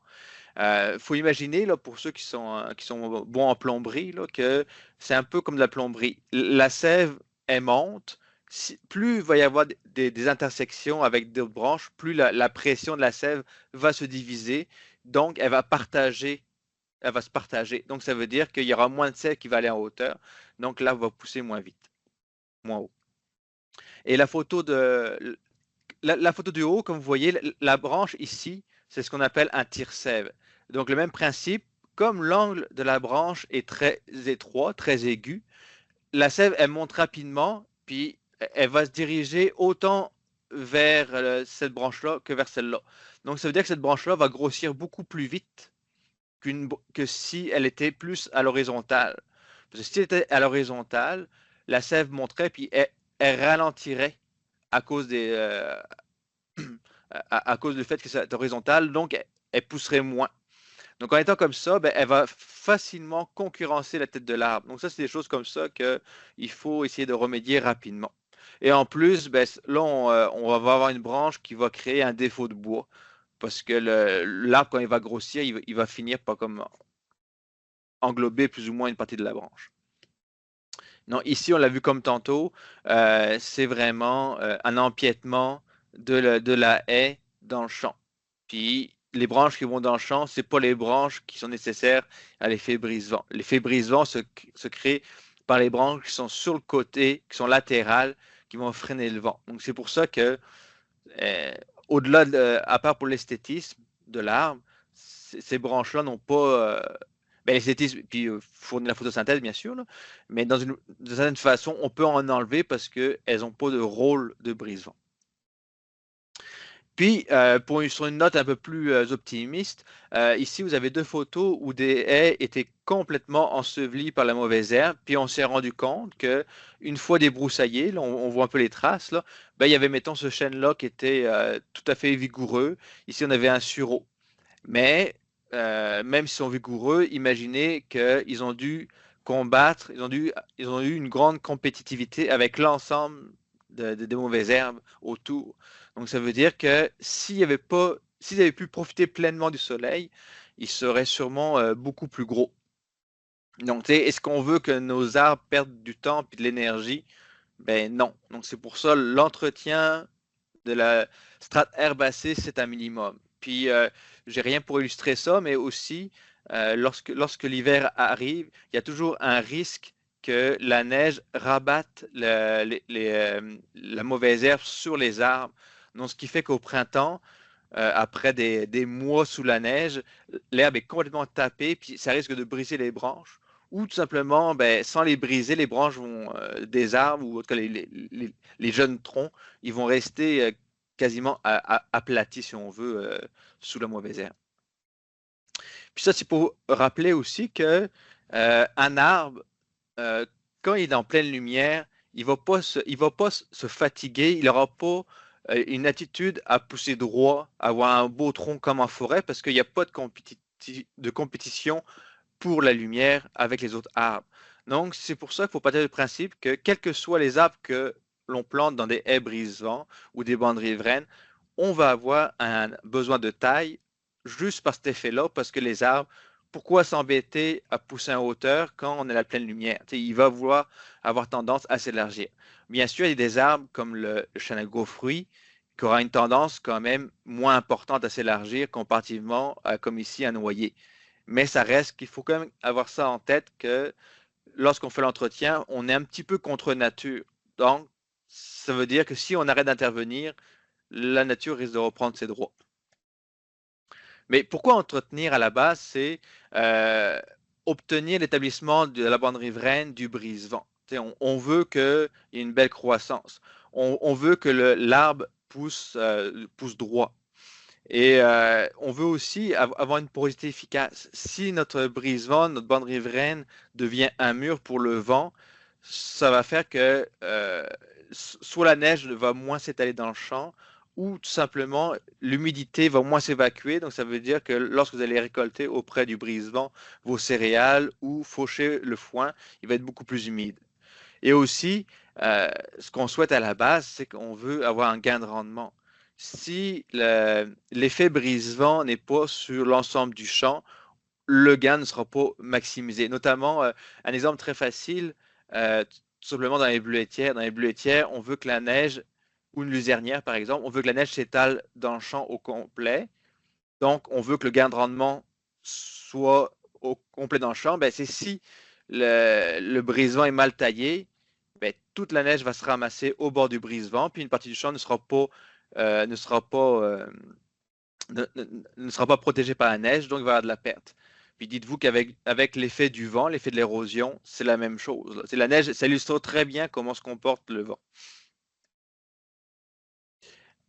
Là, un autre exemple, justement, c'est que là, comme vous voyez, là, il y a une épinette 1 sur 2. Elles sont quand même pas très, très grosses. Elles doivent faire environ, je dirais, 1,50 m de hauteur, les plus grandes. Puis on voit déjà leur effet sur l'enneigement. Parce que au printemps, finalement, on a voyons, un amoncellement de neige à chaque endroit qu'il y a une épinette.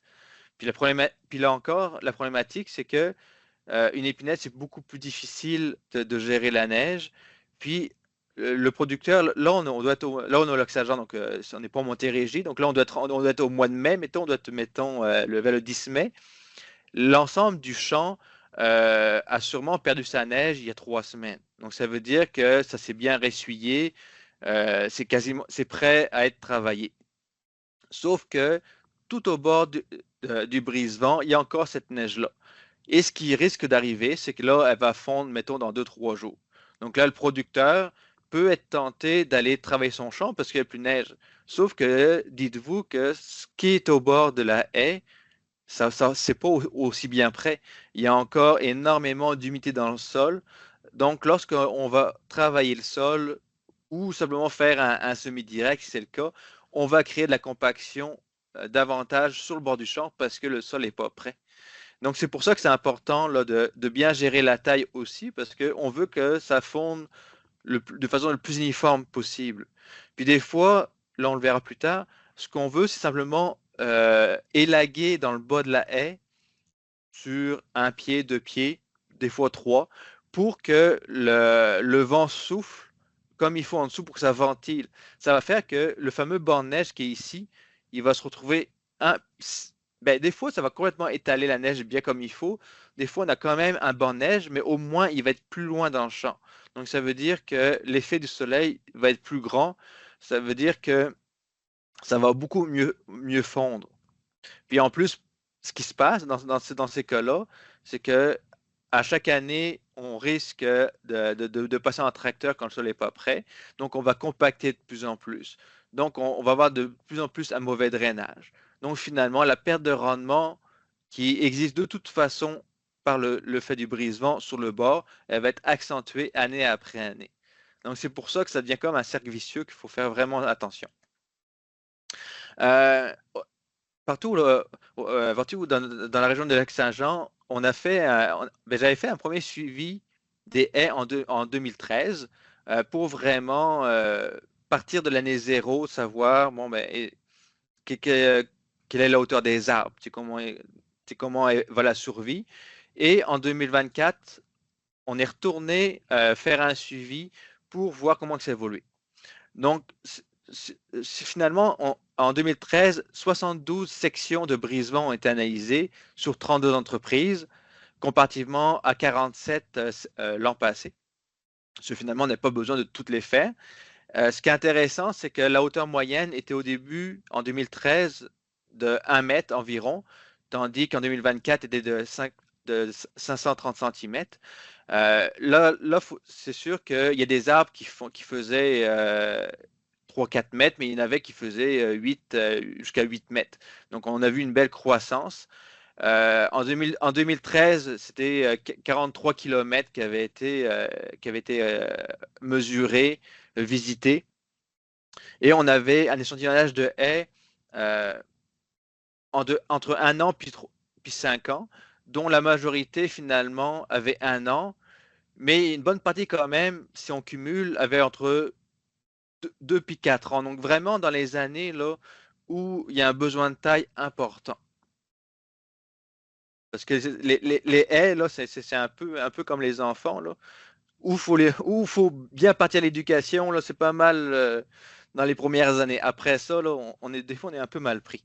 Donc, faut vraiment faire attention à ça avec les haies. Puis ça, ce qu'on avait regardé autrement, c'est au niveau de la mortalité. Normalement, la mortalité dans une haie naturelle, c'est autour de 5%. Donc là, comme on voit, il y en avait 20% qui avaient une mortalité normale. Mais il y avait quand même plus que 50, quasiment 50% qui avaient une mortalité entre 6 et 15%. Donc ça veut dire qu'on avait quand même beaucoup d'arbres, des arbres à remplacer. Ceci dit, à 15%, la haie n'est pas en péril. Tu sais, je veux dire, même si c'est pas remplacé, elle assure quand même une bonne fonction. Puis surtout, le coût du remplacement n'est n'est pas très, très, très important. Par contre, quand on arrive à de 16 à 30%, c'est plus conséquent. Puis au-delà de 30%, ça devient délicat de savoir si ou qu'est-ce qu'on devrait faire. À un moment donné, on devrait quasiment se dire on recommence tout. Donc on veut vraiment pas ça. Et au niveau de la taille, en ce qui nous concerne particulièrement aujourd'hui, euh, ben, c'est assez partagé finalement avec les branches latérales. Donc, même si les haies étaient souvent jeunes, il y avait déjà des branches qui allaient dans le champ. Puis une branche qui a un pied de hauteur, qui va vers le champ. Si on ne fait rien, là, elle restera à un pied de hauteur, mais elle peut faire 8 pieds de longueur quelques années plus tard. Donc, tu sais, vaut mieux intervenir corriger ce défaut-là dès le début, ça coûte beaucoup moins cher, c'est beaucoup plus rapide à faire. Et ce qu'on pouvait voir, c'est qu'on avait beaucoup de têtes multiples. Donc, ça veut dire que l'arbre, au lieu d'avoir un axe principal, il y a plusieurs branches qui poussent. Donc, ça fait qu'on réduit la hauteur. Ce qui était intéressant, c'est qu'on notait peu de têtes gelées. Donc, ça veut dire que la plupart des arbres qui dépassaient de la neige, mettons, ils ne gelaient pas en tête. Donc, ils devaient sûrement être bien adaptés. Et au facteur, autre indice très intéressant qu'on a pu noter, c'est que dans 85% des cas, il y avait une compétition herbacée. Elle pouvait être autant sur le bord de la haie qu'au pied de l'arbre ou les deux ensemble. Mais c'était vraiment une problématique importante. Et si on cumulait les problématiques de taille et de compétition herbacée, finalement, la moitié des brise-vents, il fallait faire autant de la taille et du désherbage et du remplacement des arbres morts. Et la taille, c'était quand même trois quarts finalement, 75% des arbres qui devaient être taillés. Des haies qui avaient de la taille à avoir. Donc, comme quoi, ce n'est pas une problématique anodine. C'est vraiment quelque chose qu'il faut intégrer dans la vie de la haie. Au même titre que quand vous achetez un tracteur, vous le savez, il va y avoir des changements d'huile à faire et des réparations. Là, c'est la même chose. Quelques définitions. La première définition, c'est la taille de formation. La taille de formation, comme le nom le dit, on veut former l'arbre. On veut conserver un axe principal, puis qu'il y ait peu de compétition avec les branches latérales. Donc, c'est vraiment ça. On travaille la structure de l'arbre, on corrige les malformations. Puis, l'idée, c'est que plus cette taille de formation-là est bien faite, plus, contrairement, mettons, à cette taille-là, il n'y a pas eu de taille de formation, puis finalement, on se retrouve à corriger des erreurs, puis à avoir un peu des aberrations. Parce que sinon, il y a la taille d'élagage, je vais le dire tout de suite. La taille d'élagage, finalement, on va enlever les branches qui vont être trop dans le champ ou tout simplement des branches qui s'entrecroisent ou qui vont déranger les arbres autour. Là, au niveau des outils de taille, ici, on a vraiment une déchiqueteuse, une débroussailleuse. Ça normalement, c'est comme des marteaux. Ça devrait être uniquement utilisé pour faire du broyage au sol, mais pas de la taille. Là. Malheureusement, on en voit encore, puis on voit vraiment des branches qui sont complètement déchiquetées. Ce qu'on souhaite, c'est vraiment optimiser la croissance des arbres. Donc là, comme on voit ici, là, vous avez énormément de branches et on veut vraiment conserver, comme je vous disais, l'axe principal. Donc, on veut vraiment réduire l'ensemble des branches. C'est sûr que là, c'est une taille qui est un peu drastique. Normalement, on en enlève autour de 30%. Donc ici, donc, ça, quand on parlait de taille d'entretien et d'élagage, ici on a une haie où on souhaite vraiment enlever le plus de branches possibles qui vont dans le champ et essayer de maintenir un axe quand même principal en hauteur. Mais rendu là, c'est moins important parce que si la machinerie est capable de passer comme il faut, c'est pas grave qu'il y ait plusieurs branches en tête, là. Là, rendu là, c'est vraiment un choix du producteur, notamment s'il souhaite un jour avoir des billes de bois intéressantes. Ben là, on peut aller plus haut. Ici, donc là, vous avez la taille que là, on a réduit toutes les branches latérales, puis ça paraît moins sur la photo, parce que c'est une photo, là, mais le producteur, il a gagné quasiment un 8 pieds, là, quand même, là. Puis imaginez, la porosité, là, est quand même beaucoup plus intéressante. Ça va vraiment ventiler en dessous. Il risque d'avoir du foin beaucoup moins humide au bord. Ici, c'est la même chose au niveau d'une jeune haie, donc d'une haie qui a 5-6 ans. Donc, c'est la même chose avant puis après. Au niveau des périodes de taille, finalement, ben, moi, quand j'étais à l'école, on disait ben, on taille l'hiver en dormance. Maintenant, ce qu'on dit, ce qui est intéressant, c'est tôt au printemps, juste avant que les arbres, justement, commencent à débourrer. L'idée, là, c'est que dès qu'ils commencent à débourrer, ils vont pouvoir cicatriser parce que la sève va circuler. La seule chose, c'est que si vous avez des sens qui coulent, entre guillemets, donc tout ce qui est érable, bouleau jaune et noyer, on ne fait pas ça parce que là, la sève va énormément s'écouler et ça va juste affaiblir l'arbre. Ensuite, la taille peut quand même se faire à l'automne et de préférence après la chute de feuilles parce que on va mieux voir l'architecture de l'arbre, va mieux voir les défauts puisqu'il n'y a pas de feuilles. Mais c'est sûr que la cicatrisation ne va pas se faire avant le printemps. Donc, c'est un peu c'est un peu moins indiqué pour des espèces qui sont plus fragiles, comme les noyers, tu sais, on veut pas, on veut que l'arbre ait une chance de cicatriser. Donc, c'est pour ça que dans un monde idéal, là, tôt au printemps ou vers le 15 juin pour l'ensemble des espèces, il n'y a pas encore énormément de feuilles. Puis là, l'arbre aura vraiment le temps de cicatriser. Mais en même temps, on peut en faire un petit peu tout le temps. Des fois, vaut mieux en faire un petit peu tout le temps que jamais. C'est un peu ça aussi. Par contre, il faut tout le temps respecter les règles de base. On ne taille pas quand il fait moins 40 comme quand il fait plus 35 degrés. De toute façon, ce n'est pas agréable pour nous autres, là. Mais dites-vous que si ce n'est pas agréable pour nous autres, c'est que pour les arbres, c'est la même chose. Ils sont en gros stress. C'est pas la peine d'en rajouter. Parce que la taille, c'est avant toute chose un stress qu'on impose à l'arbre. Et au niveau des règles de base, ben là je viens de le dire, on ne taille pas dans une température extrême, on supprime un maximum de 1/3 du volume de l'arbre. Là encore, c'est une moyenne, il y a des arbres qui en supportent 40%, d'autres 20%, mais un 30%, un tiers, là, c'est pas mal la norme, là. On coupe toujours au-dessus d'un bourgeon. On ne va jamais laisser un grand chicot qui ne va pas cicatriser. On supprime jamais plus qu'un tiers de la hauteur de l'arbre au niveau des branches. Parce qu'il faut garder un équilibre, il faut qu'il y ait suffisamment de branches pour faire de la photosynthèse.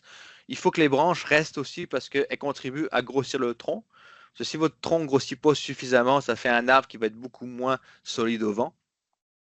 Et on supprime toutes les branches, un peu l'image du tire-sève de tantôt, qui sont supérieures à plus que la moitié de la hauteur du diamètre du tronc. Ça, c'est bien important. Et surtout, quand on taille, vu que on veut pas faire une taille excessive, puis après ça, soit l'arbre va mal réagir, soit on va attendre des années avant qu'il repousse adéquatement. Ben, lorsqu'on veut créer cette espèce de ventilation depuis la base de l'arbre, ben, on commence maintenant à couper les branches autour du tronc sur un pied, après ça 2 pieds. Tiens, on y va progressivement pour voir comment, mettons, la neige se comporte l'hiver. C'est bien important. Il vaut mieux y aller à plusieurs fois qu'en faire trop, puis finalement créer des palmiers, puis après ça, créer plus de problèmes qu'autre chose. Là, au niveau de la taille, ben, ici, c'est vraiment, comme je disais tantôt, là, un arbre qui coule au printemps. Donc là, ça, c'est moi qui ai fait l'essai. Je pensais pas que ça. Je voulais le voir, là, mais oui, en effet, ça coule énormément. Ici, on a deux mauvaises tailles. Je m'explique. Ici, vous avez le bourrelet cicatriciel. Donc, c'est comme des petites rides. Et ça, c'est la zone qui a la capacité à cicatriser euh, la plaie qu'on va créer. Donc, si on coupe trop loin du tronc, donc après le bourrelet cicatriciel, l'arbre, il va falloir qu'il, entre guillemets, passe par-dessus tout ce chicot-là. Donc, ça va prendre énormément de temps, énormément d'années avant que l'arbre, par la croissance, puisse passer par-dessus cette zone-là, qui finalement, pendant des années, ça va juste sécher, ça va juste être... moi aussi, je les aime, les auxiliaires, comme Madame Labrie, là, mais là, ce ne sera pas les bons auxiliaires. Non. Ça va être vraiment des insectes qui risquent de nuire à l'arbre parce qu'eux, ils vont exploiter le bois mort. Puis, ils peuvent apporter des maladies ou tout simplement affecter l'arbre. Donc, ça on ne le souhaite pas. Là. Et des fois, comme ici, vous avez comme des bourgeons qui sont dormants. Donc, finalement, le producteur, il est très content et il a coupé sa branche. Sauf que là, comme il y a un bourgeon dormant, celui-ci a été réveillé, puis hop, il repousse. Donc, finalement, on a travaillé pour rien. Donc, c'est important de couper un peu comme ici ou ici pour que la cicatrisation se fasse graduellement. Mais même là, encore, vous voyez, ici, sûrement que le bourrelet cicatriciel a été atteint parce que la cicatrisation n'est pas parfaite. Et ici, dans ce cas-là, ben, quand on voit le bois qui est fendu de même, ça veut dire que la branche est sûrement trop grosse, qui a été coupée, et ça fait que la cicatrisation, ça met beaucoup de temps. Maintenant, rassurez-vous, un arbre, là, c'est comme dans un sous-marin là, qui a une fuite d'eau. Là, il se forme comme un sas par en arrière, là, dans le tronc qu'on ne voit pas, qui va vraiment, de façon hermétique, boucher, en tout cas éviter tout transfert d'humidité, euh, d'insectes, tout ça, de maladies entre l'extérieur et l'intérieur. Mais on va aussi créer un défaut dans le bois. Donc ici, au niveau de la taille, donc là, comme on peut voir, on pourrait avoir trois possibilités de taille. Donc, c'est sûr que la meilleure, c'est celle-là. Parce que ce qu'on veut, là, c'est que l'arbre puisse continuer à pousser puis faire une belle cicatrisation. Si on conservait celle-là, on aurait un fameux chicot qui ferait que le chicot va sécher, puis on pourrait avoir risque de maladie. Et si on regarde celle-là, c'est comme un peu comme la pente d'un toit. Si il pleut, ben, l'eau va s'écouler sur le bourgeon, puis ça risque de le faire pourrir. Tandis qu'ici, l'eau va s'écouler naturellement là. C'est sûr que là, on est dans le détail. Quand on fait une taille d'entretien, on n'est pas tout le temps à vraiment regarder là, c'est quoi mon pourcentage de pente. Ceci dit, c'est des principes qu'il faut avoir en tête. Puis, ce qu'on veut pas, c'est des aberrations comme ça, surtout. Là, puis, c'est ça qu'il faut garder en tête. Ici, donc, on a un autre exemple où là, on serait tenté, puis on le voit souvent, malheureusement, couper sans penser au fameux bourrelet cicatriciel qui est ici, en disant, ben là, on fait une coupe bien droite dans l'axe du tronc. Sauf que là, ben, si on coupe comme ça, on va avoir une mauvaise cicatrisation. Tandis que si on coupe ici, ben, le bourrelet, il va vraiment cicatriser comme il faut. Puis avec le temps, ben, de toute façon, l'arbre va comme grossir, puis ça va comme être effacé, si on veut, là, cette espèce de courbure. Là. Là, c'est d'autres exemples où ici, vous voyez, ben, ça a été taillé, oui, sauf que là, l'angle n'a pas été bon. Là. Il a vraiment fallu tailler comme ceci pour qu'il y ait une belle cicatrisation. Là, ici, ben, on voit bien que ça a été, en plus d'être avec un mauvais outil, parce que là, on voit qu'il y a beaucoup mais la coupe est pas nette, puis il y a des gros chicots. Donc, c'est-à-dire que ça va très, très mal cicatriser. Puis quand je vois ça, là, ça me donne un indice que c'était sûrement avec une scie à chaîne. Donc la scie à chaîne, c'est un outil qui est très pratique, mais qui a son défaut de faire une mauvaise coupe, puis de ne pas tout le temps être très malléable. Puis c'est très, très facile de finalement atteindre le tronc. Ça c'est une zone que l'arbre va devoir cicatriser. Il aurait bien pu se passer de ça. Donc, c'est pour ça, faites attention. Puis quand on voit ici, là, c'est pareil. Imaginez toute la superficie que l'arbre devrait cicatriser, là. Imaginez toutes les maladies, la possibilité de maladies incroyables versus une taille franche, même comme celle-là qui est mal faite, là, c'est toujours mieux, là. Puis ça, imaginez, c'est comme vous, là. Si, mettons, vous tombez à vélo, vous vous graffinez, mettons, la main ou le bras, ça va être ça va être beaucoup plus long à cicatriser l'ensemble, puis il va falloir désinfecter. Il y a plus de risques qu'une coupure qui fait tout aussi mal avec un exacto, mais beaucoup plus franche. Ça va souvent mieux cicatriser que vraiment s'érafler, mettons. Là encore, d'autres réactions au niveau de la taille. Quand on dit qu'il faut vraiment faire attention au niveau de la taille, regardez, là, c'était mal taillé. Là, on la voit, la mauvaise cicatrisation. Là, on voit le bourrelet là, qui travaille fort là, pour réussir là, à tout recouvrir cette zone-là. Puis on voit toutes les branches qui se mettent à pousser. Donc finalement, on avait une branche qui dérangeait. Puis là, on se retrouve avec 1, 2, 3, 4, 5, 6, 7 branches qui repoussent. Donc, je pense que le bilan est assez négatif finalement, qu'on a quasiment mieux fait de rien faire que de mal tailler. Puis on voit même des fois, ça c'est intéressant, c'est parce que ça c'était mal taillé. Donc là, on voit des bourgeons qui apparaissent, mais même sur le tronc, ça fait une réaction. Ici, là, c'est sur le tronc. Là. Pourquoi? Parce que sûrement que la taille était trop importante, puis mal faite, donc l'arbre, il est stressé. Là, il pousse de partout. Donc là, encore une fois, on a vraiment mal travaillé, puis on en paye le prix. D'ailleurs, ça peut être une bonne façon de savoir si la personne que vous employez est un bon élagueur. Là. Si vous faites ça, là, c'est sûrement pas la meilleure personne. Puis des fois, c'est ça, là encore, c'est très anodin, là. Un petit morceau, là, puis hop, il y a des bourgeons qui apparaissent. Ici, s'il avait coupé un petit peu plus, ce bourgeon-là aurait été coupé, ça aurait été correct. Donc, ça prend pas grand-chose, là. En passant aussi, là, quand vous avez fait de la taille, puis mettons, vous repassez au printemps, puis vous voyez ça, c'est pas la peine forcément de s'embêter de ressortir le sécateur puis tailler. Juste avec la main, ce serait facile quand même d'enlever les petits bourgeons qui poussent, puis ça va s'arrêter là. Là encore, des exemples de taille, on va dire, discutable. Quand on dit qu'on ne veut pas faire de palmier, là c'est sûr qu'on comprend qu'on voulait que les mélèzes ils puissent voir un peu plus le jour là, pour vraiment être l'avenir des peupliers. Malheureusement, ça a sûrement coûté énormément de temps et d'argent pour enlever l'ensemble des branches. Puis ça, vu la proportion qui a été coupée, donc quasiment 50% des branches, il y aura sûrement une forte réaction du peuplier, puis il va falloir recommencer bien vite.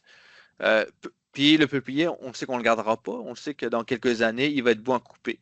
Peut-être que dans une haie comme ça, l'idéal, ça serait malheureusement de couper peut-être un arbre sur 2 complètement, puis là on n'en parle plus, et le mélèze pourrait comme ça commencer à s'étendre davantage. Puis imaginez l'effet brise-vent, mais finalement, actuellement, il n'y a plus d'effet brise-vent sur une très grande hauteur. Donc, c'est quand même délicat. Puis on voit ici qu'il y a même des doubles troncs. Là encore, quitte à avoir des doubles troncs, là, puis qu'on sait que là, on va le couper pareil, peut-être en couper complètement un des 2 troncs aurait été plus pertinent. Donc, ça, j'ai déjà vu.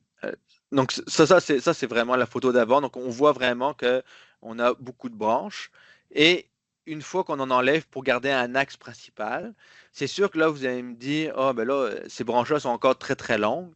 Mais c'est qu'à un moment donné, il faut savoir s'arrêter parce qu'on va déjà faire subir un grand stress. Là encore, on voit que visuellement, c'est pas très esthétique.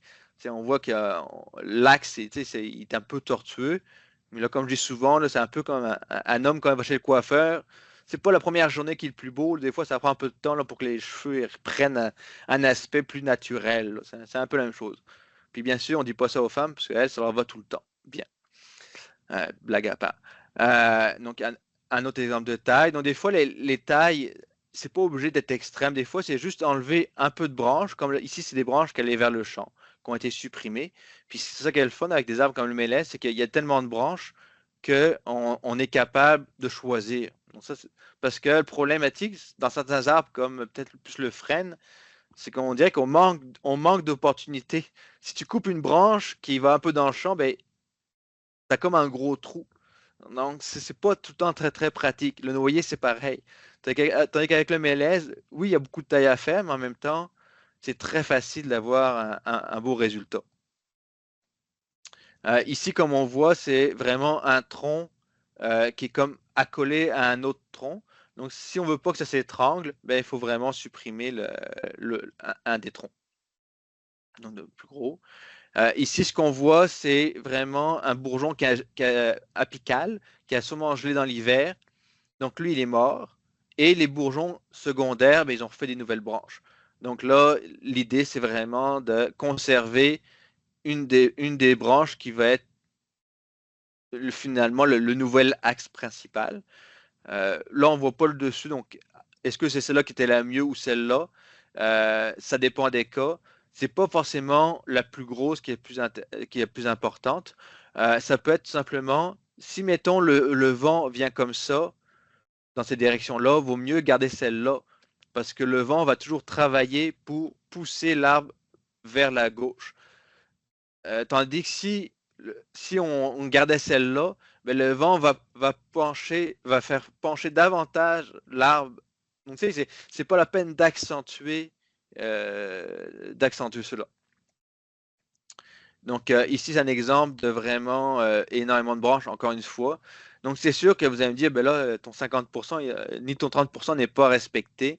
Mais c'est qu'à un moment donné, on n'a pas le choix si on veut des résultats. Parce que ici, là, on ne peut pas dire, ben là, je vais couper une partie des multiples troncs puis j'en garder deux. Ça ne fonctionne pas. Là, parce que là, on perd vraiment beaucoup trop de temps.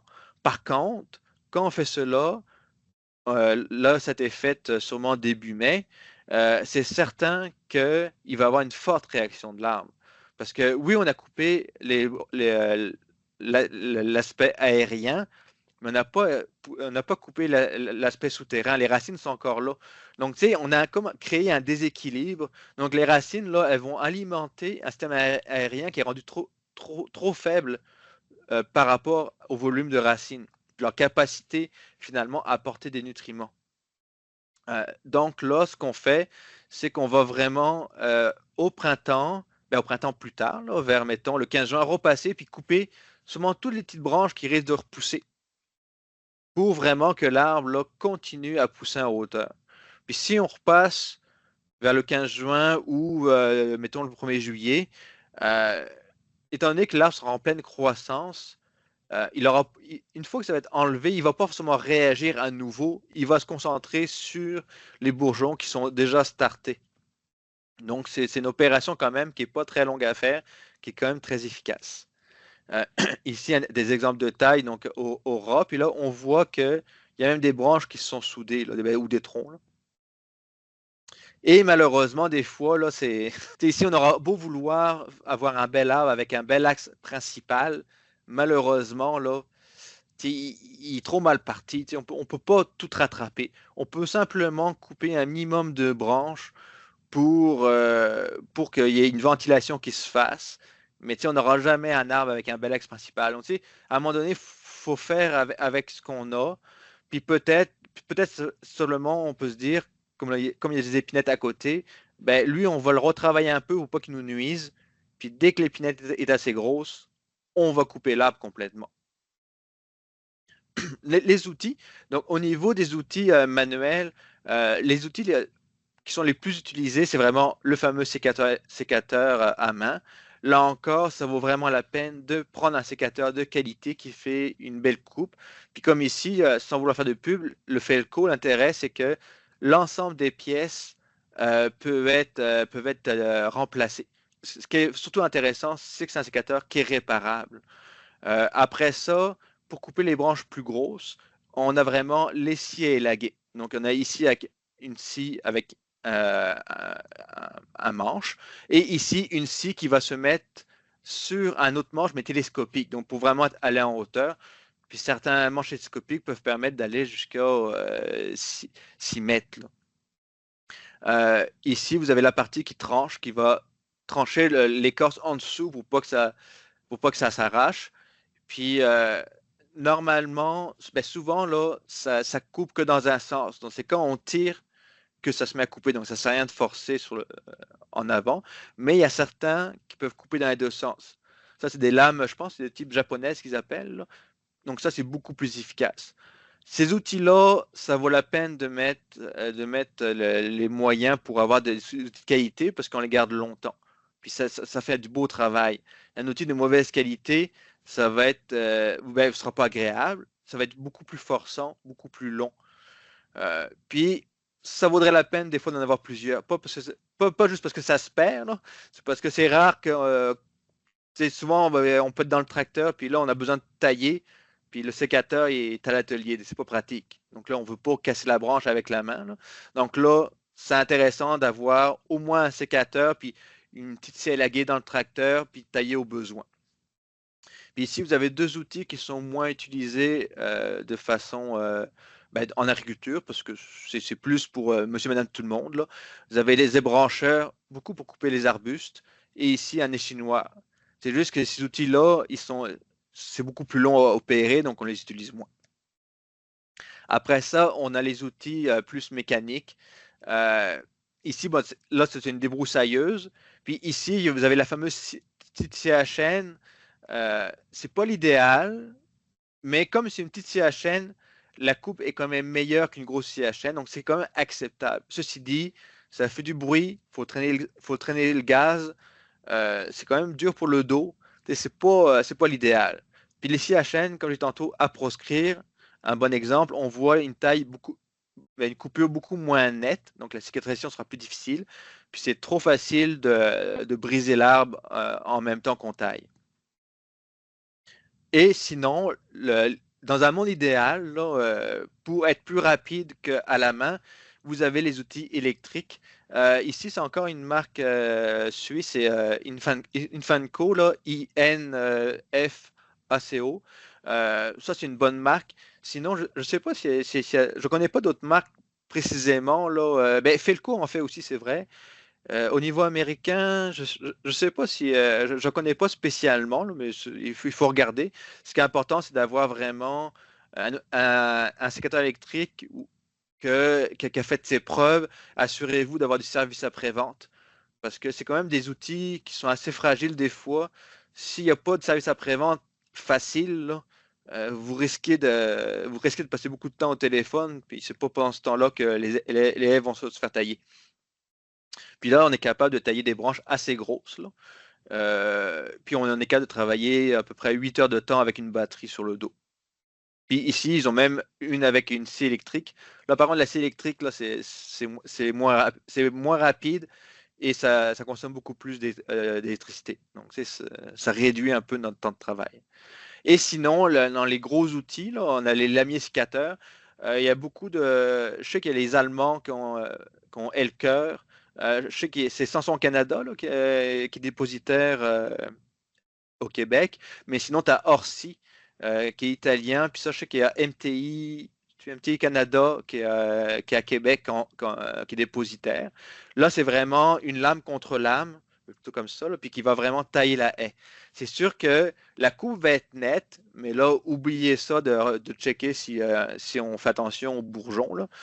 C'est pas l'idéal pour ça. Par contre, entre pas tailler une haie, ne pas l'aimer, peut-être que ça, c'est une solution intéressante. Mais par contre, je pense qu'il faut absolument repasser après, par en arrière, pour enlever peut-être les branches qui sont les plus problématiques quand on est mal coupé. Mais c'est quand même un outil intéressant là, dans la mesure du possible. Donc là, on voit, c'est sûr que c'est une mauvaise sélection, mais ceci dit, sur un brise-vent, qui tolère bien la taille. Regardez, on fait vraiment une taille intéressante. On peut garder un port assez étroit, puis là, la machinerie peut passer aisément. Non, c'est quand même bon. Puis sinon, au niveau de la taille, plus de la strate herbacée, il y a toutes sortes de tondeuses qui peuvent exister qui sont intéressantes. Donc, ça, des résultats. Ici, c'est une aide peuplier. Là, encore une fois, c'est énormément de travail d'élaguer l'ensemble. Mais là, on voit la porosité, là, qu'on a vraiment eu un gain intéressant. Encore de la taille. Et ici, au niveau de l'enneigement, donc comme je vous disais, là, quand c'est pas taillé, on peut vraiment avoir une montagne de neige qui se forme. Ça va être très, très long. Puis là, c'est vraiment la même haie, là. Ça va vraiment être long, ça va vraiment être long à fondre. Tandis que là, ça a été élagué par en dessous. Là, vous avez 20 pouces de neige étalée à grandeur. Tandis que là, on a comme, mettons, 80 pouces de neige au début. Puis après ça, on peut tomber à 15-20 pouces. Donc, l'effet de protection, on le voit, est beaucoup plus intéressant ici. Puis sinon, qui dit la taille des brise-vents, on dit souvent, malheureusement, l'abattage de peupliers, là, parce que les peupliers, c'est bien intéressant, mais ça pousse vite. Ça c'est indéniable, sauf qu'au niveau de votre. Mais premièrement, comme on dit dans la vie, ce qui va vite meurt vite. Là. C'est comme une entreprise qui grandit trop vite, souvent, elle se casse la figure. Là, là c'est la même chose. Le peuplier, là, au bout de 20 ans, 25 ans, souvent, il faut l'enlever. Et malheureusement, peut-être qu'en Montérégie, je sais qu'en Montérégie, c'est un peu différent. Il y a moins de boisés que, mettons, qu'au Lac-Saint-Jean. Donc, il peut y avoir quand même des compagnies qui vont s'en servir pour faire du sciage ou du déchiquetage ou du bois de chauffage, mais ça reste que la valorisation n'est pas toujours facile, parce que c'est pas le meilleur des bois quand même. Là. Au lac Saint-Jean, nous, ce qu'on a fait, c'est qu'on l'a vraiment déchiqueté pour faire du copeaux. Puis même ça, là, c'était difficile de rentabiliser l'opération, là, parce que le déchiquetage, c'est une machine qui est à 250 de l'heure. Donc ça, c'est quand même pas si pire, c'est quand même un bon prix, mais malheureusement, dès qu'il y a du transport, là, ça monte vite, là, puis le client, là, il n'est pas forcément prêt à payer le prix après le transport. Donc, c'est quand même un arbre là, qui est comme délicat. Puis, ce qu'on voit, c'est que si on fait juste le tailler, ça va être énormément de travail à chaque année d'enlever les branches, qui répond très, très vite. Puis, plus on le taille, plus il risque de faire des drageons, donc avoir des nouveaux tiges qui poussent dans le champ qui vont nuire aux cultures. Puis même quand on l'abat, on l'a encore vu, énormément de tiges qui peuvent drageonner. Là encore, c'est pas toutes les hybrides qui font ça, mais quand vous tombez sur un hybride qui fait ça, puis c'est votre champ, malheureusement, là, vous allez vraiment haïr cet arbre-là, là, dans ces cas-là. Et moi, j'ai fait des visites avec mon collègue, puis on voyait des fois sur 8 pieds de largeur dans le champ, des tiges de 8 pieds aussi, 8 pieds aussi, espacées aux 2 pouces de peupliers qui avaient drageonné. Donc, tu sais, ça devient vraiment vite envahissant. Donc ici, c'est d'autres images. C'est vraiment un espèce de tapis roulant, puis on va vraiment déchiqueter au complet. Donc moi, c'était tout au niveau de ma présentation. Merci beaucoup, M. Poirodeau. C'était vraiment très intéressant. Et je vous garde avec nous, effectivement, parce qu'on a des questions qui viennent du clavardage. Et merci encore une fois d'avoir démystifié l'entretien des haies brise-vent, parce que parmi tout ce qu'on retient de votre présentation, on retient beaucoup de choses, là, mais moi, ce qui me frappe beaucoup, c'est notamment l'importance de l'intégration d'un entretien régulier afin de soutirer les bénéfices de nos haies de brise-vent et non le contraire. Il n'y a rien de magique, là. La nature, il ne faut pas la laisser nécessairement tout le temps tout aller pour pouvoir en soutirer les bénéfices dans le cas présent. Excuse-moi, mais justement, je vais rebondir là-dessus quand même. Je trouve ça intéressant de le dire, là. C'est que souvent, il y a quand même beaucoup de producteurs, la plupart font une rotation de champ. Ils vont vraiment planifier, normalement tout le monde, là, planifier les semis année après année. Ils vont avoir des cartes, des plans de ferme, tout ça. Je connais des producteurs qui ont beaucoup de brisons, puis ils ont vraiment inclus ça dans la rotation, dans le sens que l'année 1, ils vont tailler ce brise-vent-là, l'année 2, ce brise-vent-là. Tu sais, il y a vraiment, c'est au même titre qu'une culture. on Mhm. planifie les travaux année après année, puis ces producteurs-là se laissent moins envahir, sans faire de jeu de mots, par la tâche, parce qu'ils l'ont planifié. Effectivement. Puis, en fait, je suggère, je vais laisser la parole à Myriam qui va pouvoir prendre les questions en provenance du clavardage. Myriam, la Oui, parole est à toi. on a à peu près 8 minutes pour la période de questions. Peut-être que vous pourriez repartager votre présentation, retourner sur la Oui, slide où est-ce que vous donniez des directives générales sur la oui. taille. Peut-être qu'on pourrait préciser quelque chose, des petites choses, parce que la première question, c'est par rapport à ça. Euh, Pardon. Parce que c'est ça, il y a un point où est-ce que vous disiez qu'il ne faut pas couper plus d'un tiers de la hauteur de l'arbre, Oui. puis après, vous OK. disiez ne pas ou couper toute branche supérieure à la Ouais, demi-hauteur du tronc. Fait que c'est juste ouais. comprendre exactement là, Oui, oui. quand on parle de Je la comprends. hauteur, c'est-tu en haut ou en bas? J'essaie tout le temps de l'expliquer, puis je la trouve pas facile d'expliquer, surtout qu'on n'est pas devant l'arbre, là. Mais là, on voit l'exemple ici. Ici, là, si on regarde le diamètre de la branche, on veut pas couper plus. C'est une branche qui fait plus que la moitié du diamètre. On doit la supprimer parce qu'elle va rentrer trop en compétition par rapport à l'arbre. Et si la branche, là, on ne voit pas la tête, est plus que la moitié de la hauteur par rapport à la cime de l'arbre, donc mettons si votre. Ben là, on ne voit pas. Ben, on doit la couper aussi parce qu'on ne veut pas qu'elle compétitionne ou on doit la raccourcir. Donc, c'est ça, suppression d'un maximum de un tiers du volume de l'arbre. Ouais, donc là, c'est qu'on considère visuellement l'ensemble des branches, puis on n'enlève pas plus qu'un tiers, 30% des branches, de l'ensemble des branches présentes sur l'arbre. Puis en termes de hauteur, on ne va pas enlever plus qu'un tiers. Si on part de la base, là, on peut pas élaguer plus qu'un tiers de la hauteur totale. En partant du bas. Ouais, OK, parce que sinon, ça va faire un déséquilibre. Ben, on pourrait le faire partant du haut, mais ça va faire bizarre. c'est bon. Puis toute branche supérieure à la moitié de la hauteur du tronc est à supprimer. Ça, c'est l'exemple que Ouais, vous venez de aussi. nous montrer. Ben, OK. la hauteur et le diamètre, c'est les deux. Ouais, ouais, c'est ça. OK, parfait. Sinon, dans les prochaines questions, est-ce que vous recommandez d'enduire un produit cicatrisant lors d'une coupe et si oui, lequel? Non, ça, là,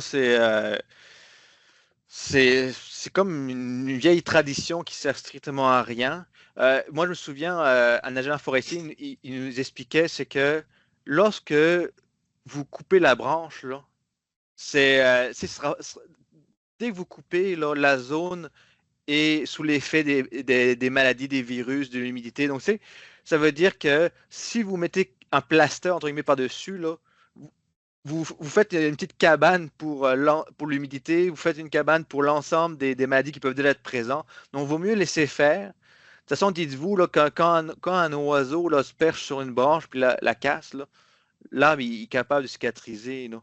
Donc, puis il faudrait aussi que si on mettait un cicatrisant, il faudrait qu'il soit capable de grossir avec l'arbre. Sachant que la branche, ça peut mettre, si tu fais la grosseur, 2, 3 ans à cicatriser au complet, le cicatrisant ne sera pas capable de bouger. Puis il faut qu'il soit résistant à l'humidité, il faut qu'il soit élastique, il faut pas qu'il dure. Tu sais, ça n'existe juste pas. Là. OK. Puis, est-ce qu'on a un pourcentage des problèmes causés ou des dommages causés aux ais par la faune? Là, je sais qu'il y a toutes sortes d'affaires. Là. Moi, j'ai pas de chiffres, mais c'est vrai que j'ai vu des haies des fois que, mettons, il y avait un mélèze sur 5 qui avait une cornée qui s'était posée dessus, qui avait cassé la tête. Je sais qu'aussi que dans certaines régions, je pense surtout en Estrie, mais peut-être même chez vous aussi, en Montérégie, à cause du chevreuil, il peut y avoir ben des dégâts. Là. J'ai vu des endroits où il y avait beaucoup de mulots, puis ça a quasiment détruit l'ensemble des arbres d'une coulée. Mais il n'y a pas il y a pas de chiffre officiel. Là. OK. On a une autre question qui dit on ne devrait pas éviter les peupliers qu'on va couper. Ce sont des espèces très gourmandes en eau, avec beaucoup de racines qui vont nuire aux arbres souhaités. Est-ce que c'est vrai? Ben, c'est certain que là, vous ne parlez pas à la personne qui aime les peupliers. Parce que dans notre région, ça a vraiment été une grosse problématique, parce qu'en effet, ces arbres sont extrêmement gourmands. Ils ont beaucoup de racines. Ils peuvent nuire autant aux autres arbres que aux cultures. C'est difficile de s'en débarrasser, puis il n'y a pas de marché. Maintenant, si vous avez un sol qui est très fertile, si la proportion de peupliers est pas trop importante, puis ils sont assez éloignés des autres arbres pour pas leur nuire, que vous êtes prêt à les couper au bon moment avant qu'il n'y ait pas trop de nuisances, que lorsque vous allez l'abattre, vous allez faire attention à ce que tous les drageons, vous les supprimiez au fur et à mesure, et que vous avez un marché pour le bois, ben oui. Mais tu sais, moi je trouve que c'est beaucoup trop de paramètres que au lac Saint-Jean, je connais peu de personnes qui sont capables de dire, ben oui, moi je suis correct avec tous ces paramètres-là. Donc ce serait ça ma réponse, là. Mais c'est ça, faut juste se rendre compte que l'ensemble des bénéfices par sa croissance rapide peuvent être annulés par l'ensemble des contraintes que ça occasionne. Donc, ça dépend vraiment des gens, là. Mais tu sais, un producteur qui chauffe son garage avec des peupliers, puis que ça ne le dérange pas à chaque année de couper des branches, mais c'est bien correct, là. Mais c'est pas tous les producteurs qui sont prêts à faire ça, là. Bon. On a peut-être le temps encore pour deux petites autres questions. La prochaine, ça va être, est-ce qu'il est possible de faire la gestion des racines des arbres dans le sol? Ça, il n'y a pas beaucoup d'études qui sortent là-dessus, mais je sais qu'en Europe, ils font ce qu'on appelle le cernage, là. Donc, soit avec une lame ou une espèce de disque, ils vont passer auprès du brise-vent, ben, une certaine distance là, pour couper toutes les racines qui risquent de rentrer en compétition avec les cultures, là. Euh, Moi, ce que j'aurais à dire, c'est que si vous avez un champ que vous faites des céréales annuelles, mettons, à chaque année, puis que vous faites régulièrement du labour, ben vous allez le faire finalement, le cernage là, régulièrement. Maintenant, c'est vrai que quand vous êtes tout le temps en semi-direct ou en pâturage, ben c'est vrai que là, ça peut des fois être une problématique, là. Puis peut-être une dernière question. Avez-vous déjà utilisé des arbres truffiers en imbrisant? Non, non, moi je n'ai jamais utilisé personnellement. Là encore, c'est quelque chose qui vient d'apparaître au Québec il n'y a pas si longtemps que ça. Puis vu le prix que ça coûte, je ne sais pas s'il y a eu beaucoup d'essais là-dessus là, au niveau de la truffe. Mais il y a sûrement un potentiel, là, mais le prix est quand même très, très important, là. Parfait. Ben, ça met fin à la période de questions. Donc, un grand merci encore. Andréane, je te laisse le mot de la fin. Merci beaucoup. Merci encore, Monsieur Poirodeau. C'était très intéressant, très formateur. Euh, c'est ce qui met fin à cette première séance des webinaires en agro-environnement, volet biodiversité. Vous avez été environ 120 à 130 participants, donc j'espère que vous avez apprécié autant que nous. Donc, merci à tous d'avoir participé en si grand nombre. Merci aux conférenciers et au comité organisateur qui a travaillé très fort pour la préparation de ces webinaires.